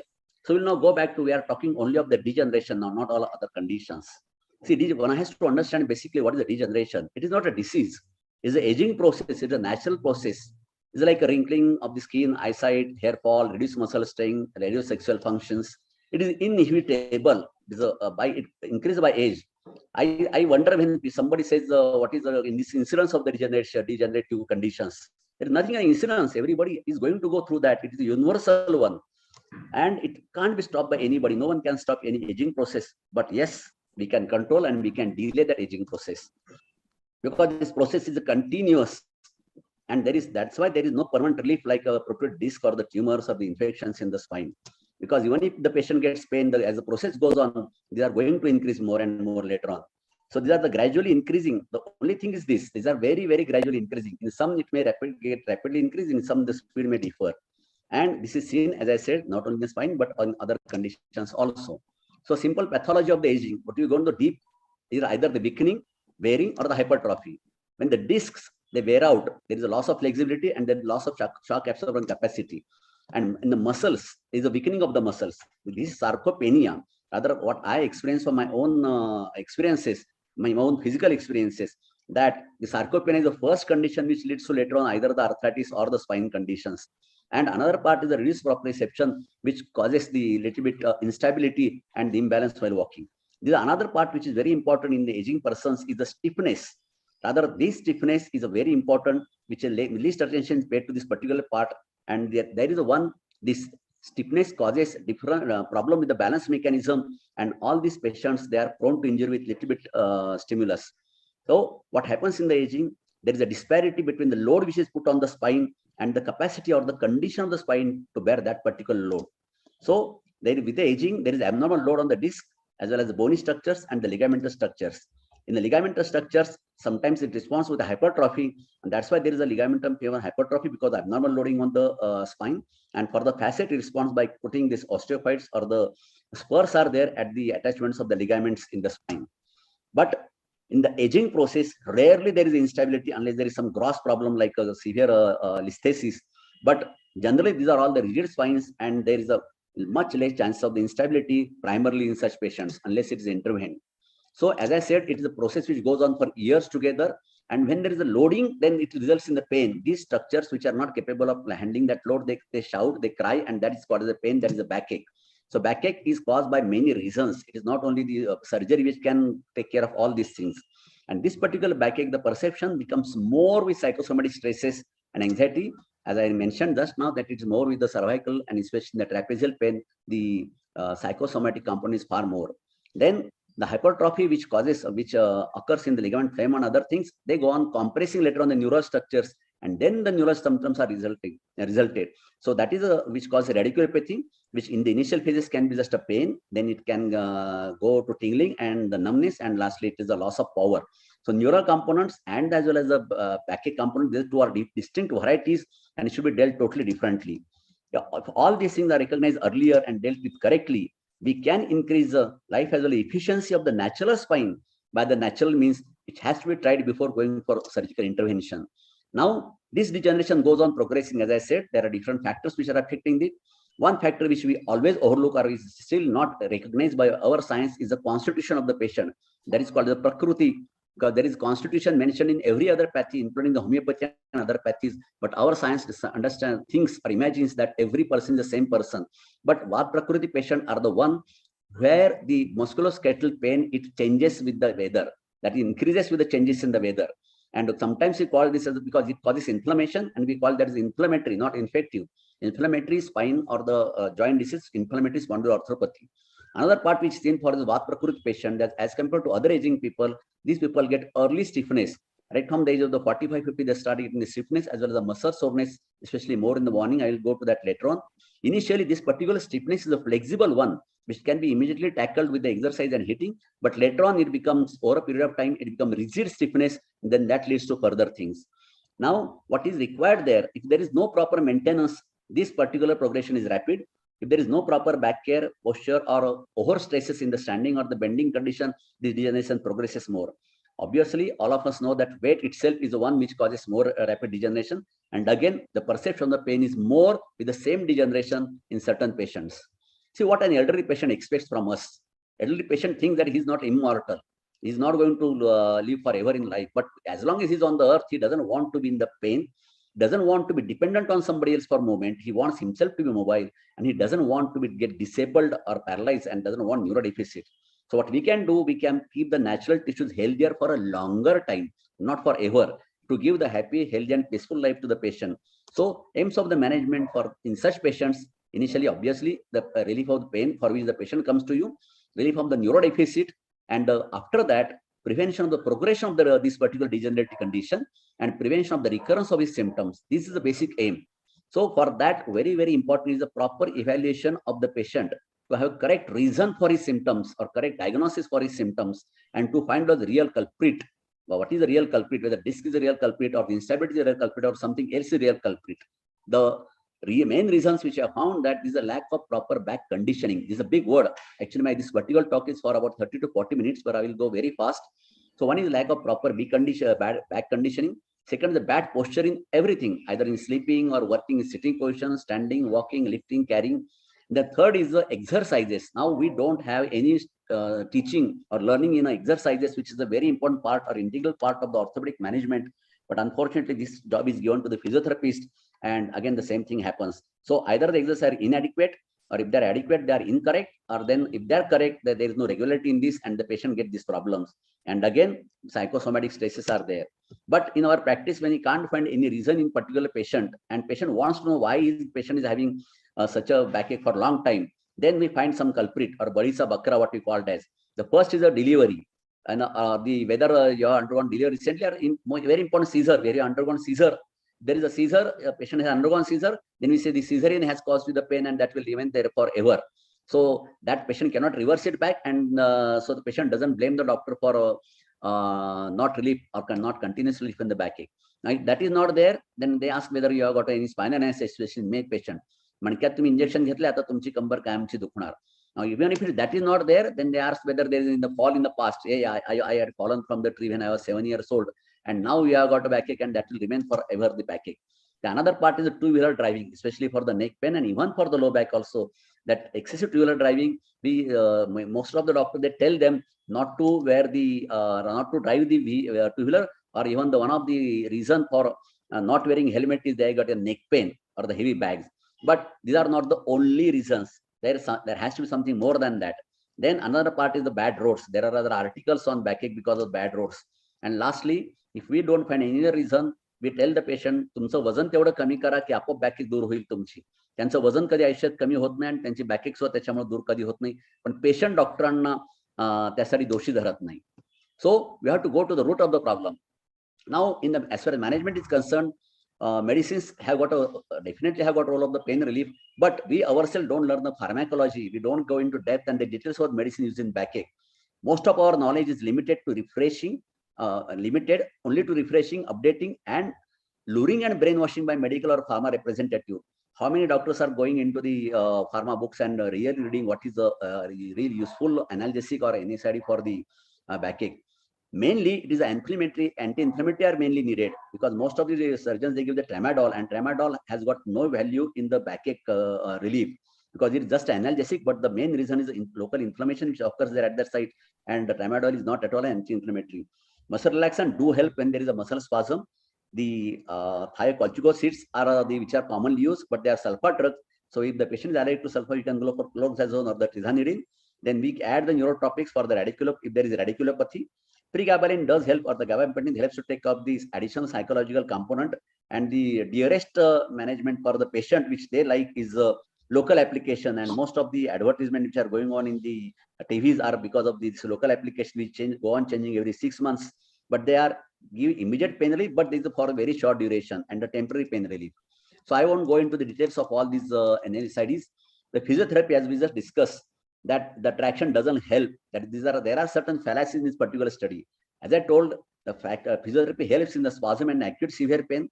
What you require is intermittent is far more important than continuous traction, and you have to give adequate weight. For lumbar, you have to give at least 20 to 25 minimum kilogram weight. Then only patient gets good relief because of that, and that has to be there at least for 15 to 20 minutes. And this frequency needs to be there for every 3 to 4 hours if there are severe symptoms. The next part is about the electrotherapy. There are many modalities, but all these are adjuvants to the real management. They alone themselves do not help the patient. That's why I'm not much convinced. And especially there are certain very expensive electrotherapies, and patient gets temporary manager relief, but again after a few days it starts. The very, very important I stress on that is the heating modality. These are highly effective, and especially in the Vat Prakriti patient. Rather, the patients who come in the OPD or the orthopedic surgeons are the, unless put otherwise, they are the Vat Prakriti patients. So that's why they get all these musculoskeletal pain. I'm talking about degenerative one and the spurt in the patients in the rainy season as well as in the cold season. And that's why when I wonder that many doctors, they advise cold compresses. Cold compresses are really helpful in the injury as well as in the post-op patient when there is acute, this is also injury. But in all other patients, it is heating which can give the relief of the patient. Patient tells that when I take bath with the hot water, I feel better. And in such patients, you are giving cold compresses. That means on one side, you are giving management to reduce the pain. Like in diabetes, you are giving very expensive drugs to take down the blood sugar. On the other side, you are asking him to take the sweets also. So cold compresses increase any musculoskeletal pain. So that may be the one of the very important reasons for failure of conservative management. Just one word, because most of us don't know what is Vat. Vat is a Prakriti constitution. It doesn't change. It is our bodies like that. Nobody can change their constitution. So we have to accept that we have got Vat Prakriti. They get more stiffness and the pain. One, because of changes in the weather. That is in the cold climate and rainy weather. Second, in the summer season also, if they sleep or they sit for a long time under the fan or with the direct flow of the AC on them, in the morning when they get severe morning stiffness.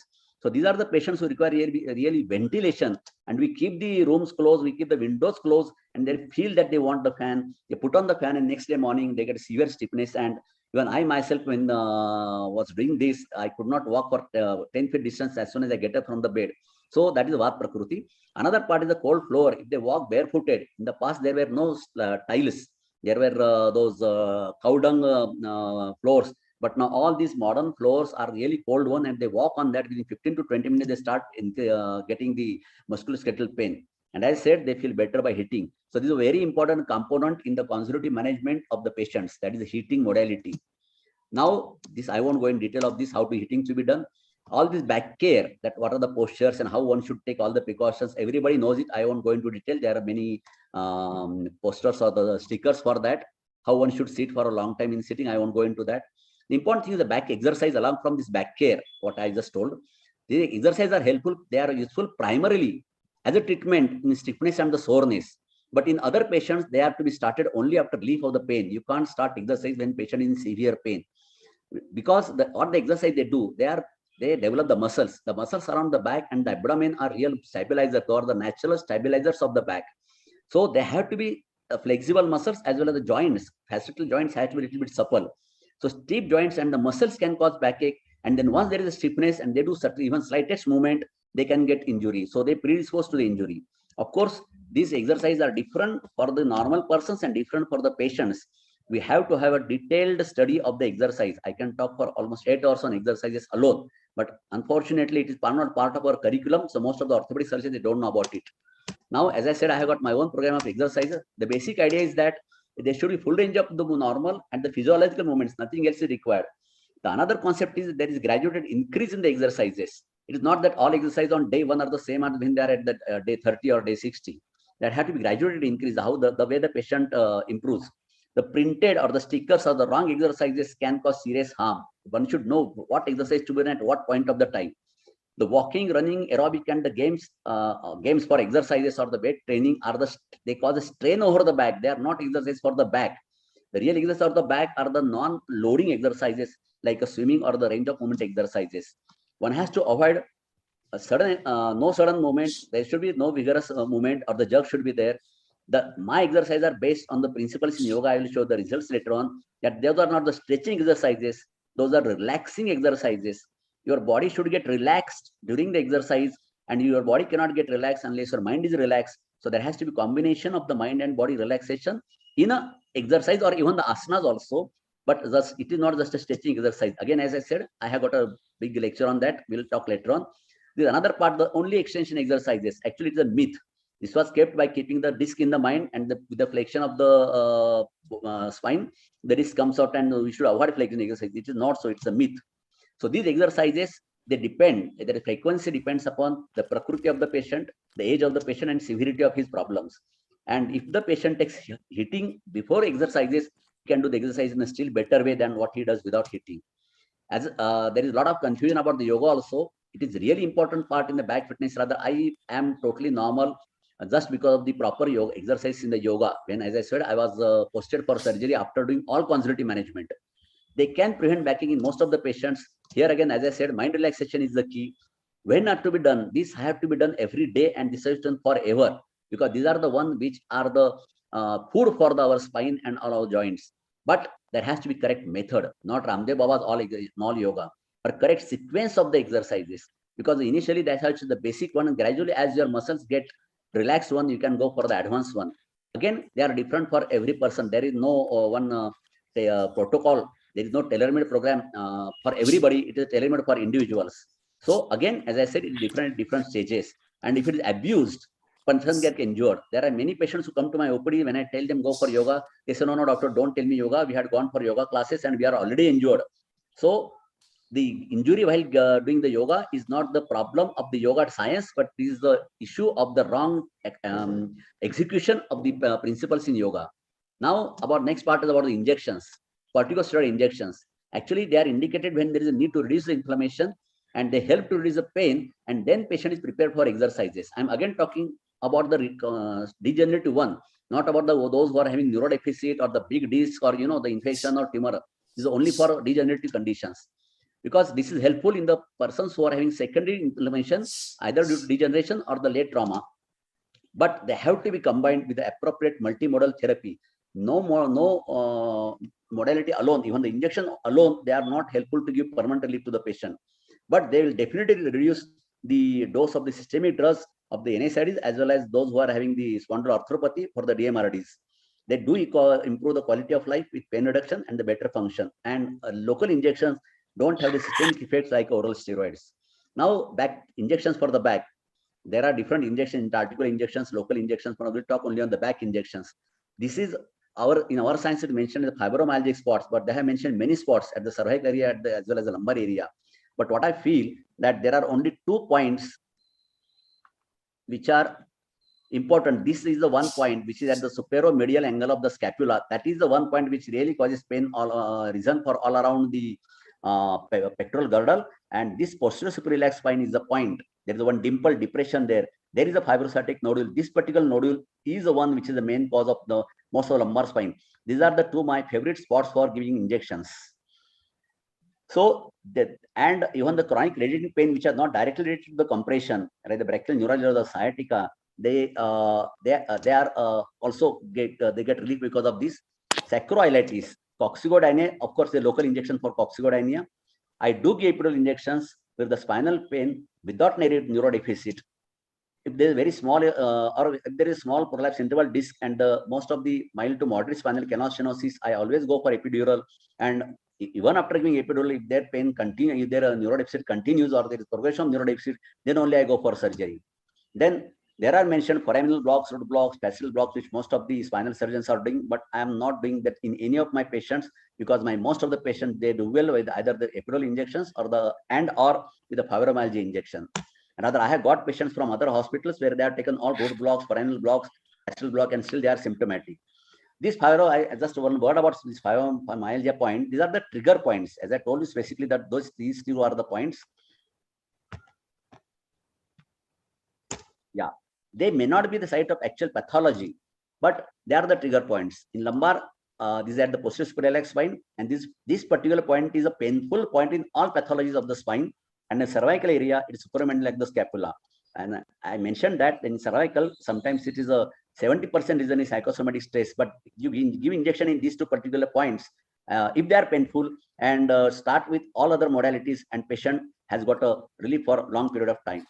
Now, the injection has to go at the point of maximum tenderness because there are many nodules, but this is a particular nodule which slips under the finger. This is a method how I give the particular injection. There is a definite method. Even I have got those videos also how to give that injection. This for scapula, this for posterior superior spine. And the epidural injection, as I said, I give for the PIDs and I give by the lumbar root because that is the one which go directly at the site of the lesion. I do in sitting position and all these precautions for the epidural injection. This is also a video. I'll just show you that how much real time it takes. Oh, sorry, that video is not working, but it takes hardly 30 seconds to 45 seconds for completing the epidural injection. Once you are practiced to that, and spine doctors, they know this anatomy very well. So even we can give better epidural injection than the anesthetists themselves. Now these are the complications, which are theoretical complications, but we have seen some vasovagal or anaphylaxis in some of the patients, but otherwise there are no complications for this. Again, because lack of time, I won't go in details of this. These are the precautions. The very important precaution is the proper consent for to avoid the medico-legal issues. That this particular injection is a spacer. That after all, once the degeneration increases to a certain level, if there is severe canal stenosis, then you have to undergo surgery. And if there is really instability because of certain reasons, you have to undergo instrumentation there. But we can postpone the surgery because of all these things. We'll go, but there are limitations. As I said, accuracy is essential. The practice does help there. Relief is for the limited duration, and duration of the relief, it depends upon the further multimodal therapy. The idea of doing all these things is just to postpone the surgery. Because if you are doing the surgery, it's not a permanent one. Suppose you are doing surgery at L4, L5, or L5S1 level, later on patient does develop stenosis at the L3, L4 also higher level, and even at the same level, because the increased scarring also patient can get again the stenosis after 10 to 15 years. So there is nothing which is a permanent one, not even the surgery also. So we can, if we try to postpone surgery as much as possible, it will be really helpful to the patients. Now, my experience, just 37 years of the practice, I had seen more than 3 lakh patients. Out of that, 2 lakhs are for degenerative and chronic conditions. And I gave an injection to more than 95% patients. So more than 1,80,000 injections I have given. I give at least 15 injections per day. And 90% patients are satisfied one. Those who are not satisfied, then I consider them for the surgery. And now, because of this injection, I have got undesired publicity that I am an injection doctor, though I am doing spines, plasty, as well as scopy. So what is the after injection? The effective counseling of the patient about regular follow-up, because I tell them, as a doctor, Chandak said, counseling is very important, but the counseling is about the condition of the patient. That is a condition I have given you temporary relief, but you are going to get this problem again and again, like a diabetes. In diabetes, you give initial therapy to reduce the blood sugar level, but the further maintenance has to be continued to maintain that blood sugar level. Similarly, patient is bound to get the degenerative symptoms again and again, in spite of surgery also. So how to go for the further follow-up? That is the one process. Explain them in details. What are the consequences of degenerative process or the aging process? As I said, hitting is very important. Then relaxing exercises, not the stretching exercises. These are the 4 things which I tell them. 1, hitting. 2nd, exercise with the meditation. 3rd thing is about the bone back care. And lastly, about the maintenance medication. You have to give them the vitamin D, this osteoporosis, and some neurotopics, which they can take without any side effect. And suppose patient doesn't get, rather gets a recurrence, you can repeat the injection again. Now the last is I just give the case, show two cases which are shows the importance of the exercises which are based, not exercise of the physiotherapist. My own exercise based on principle in yoga. This was one patient who had undergone 3-level wide laminectomy for severe canal stenosis, and there was a progression deficit. But after that surgery, within 3 weeks, when the patient starts exercises, this is a scar, but the patient can bend this much. Now, in our science, we say this flexion of the spine is considered as an enemy of the backache, but it's not so. Second case, that 36-year male patient who was having acute PID and monoplegia after just a sneeze. The emergency discectomy was done. Patient was absolutely all right for 6 months, but then he developed severe aseptic discitis. So this was his X-ray, and this was his MRI. Now he was advised decompression, fusion, instrumentation, and some doctors advised on spica also for him if he doesn't want a surgery. But patient refused all of this, and he agreed to go for our exercises. And 3 months later, he could have such a flexion, he could have such an extension. Actually, this was a video how he was bending forward, and this is a flexion rotation on one side and flexion rotation on the other side. Okay, so the take-home message is surgery is an option which can be used anytime for the patients, but it should be the last option. Patient should buy surgery, and we should not sell the surgery. Injections, along with all other management, they help a lot to avoid surgery or postpone the surgery, but they has to be supplemented with adjuvant multimodal therapy. So we have to go to the nature. As exercise is a part of the nature. We should not try to go above or win over the nature, but we should be with the nature and help the natural processes. Thank you very much. Karne sir, fantastic presentation. Thank you, Dr. Karne. Yeah, a very unique presentation, experience-based presentation, and experience of around 37 odd years, and you're practicing. Wonderful. And what message I could get it is less is better, less is more. Surgery should be a last option as much as possible. And you have to keep a sixth sense, a different eye for each patient who comes to you. Patients don't want surgery, they want to get better. And we should explore all the possible options of non-surgical treatment first. And wonderful for showing your experience. Any comments from the senior faculty, the spine faculty? Actually, Karne sir, what has told, actually it is a correct thing. We have to explore all possibilities of conservative treatment, and then you should subject the patient for surgery. And to which surgery it should be correctly done. That is also a very important decision. Not that sometimes discectomy, sometimes fusion, sometimes only wide laminectomy. So there are so many issues are there, and there should be a crystal clear guideline that this patient needs this surgery, this patient needs this surgery. Though it's not the conclusion from the that this is randomized study, so this, because it doesn't help in practice. So whatever it may be, it should be such thing that you should conclude that in the end of this seminar, that the conservative treatment is the main arena in the treatment plan. But in surgical field, these are the common surgeries are done. Dr. Chandak, what is your view? Yeah, it's such, I think the lecture was excellent. It was accumulation of years of experience and expertise. And there are so many controversies in spine patient management. And we discussed a lot of them today. We had good case examples. And I think each case is a different case. Whether to use surgery or conservative requires multiple sessions, counseling, evaluation. I think that is what is the crux in spine surgery. Yes, Chandrashekhar.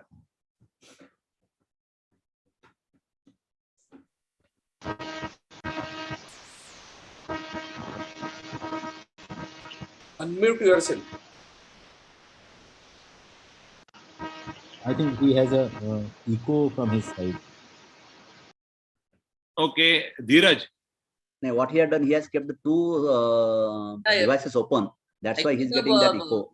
He has to close one of the devices. It was very nice. It was covering all the aspect of lumbar degeneration, from braces, conservative treatment, low back pain, and deciding the small things, when to go for a surgery, when to fuse, not to fuse. So excellent overall covering of the lumbar degeneration. And thanks for MOA for this wonderful program. It was. Okay, yes, Chandrashekhar.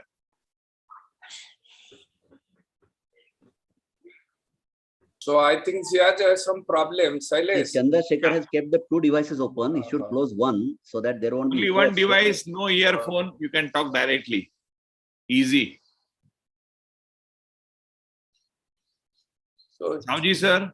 Saoji sir, you want to say something? Yes, yes, fantastic. Karne sir ने जे सांगितलं ते योग्य आहे. We should try conservative first and then operative. Okay. No problem. That is it. So Shailesh, we will conclude now on 24th July, third last webinar on spine, and that too on with relation with the osteoporosis and back. Perfect. So Karne sir, be ready with another lecture. And 24th July. Okay. Okay. And thank you.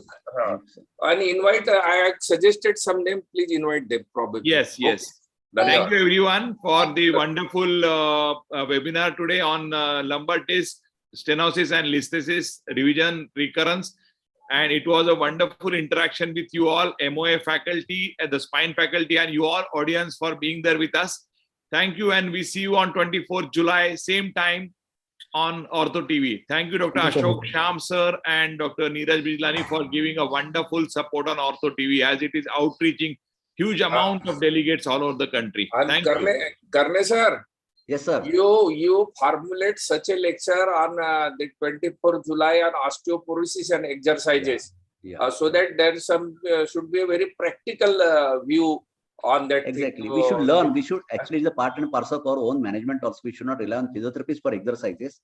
We ourselves should understand basics, and we should guide the patient what exercise to be done. And rather, we should tell the physiotherapist to follow those exercises. We'll go to the basic principles in exercises. Right. So we'll listen to you from 24th. We can call an endocrinologist to take their opinion how to manage osteoporosis. They can tell us that actually all results are given to the Shailesh.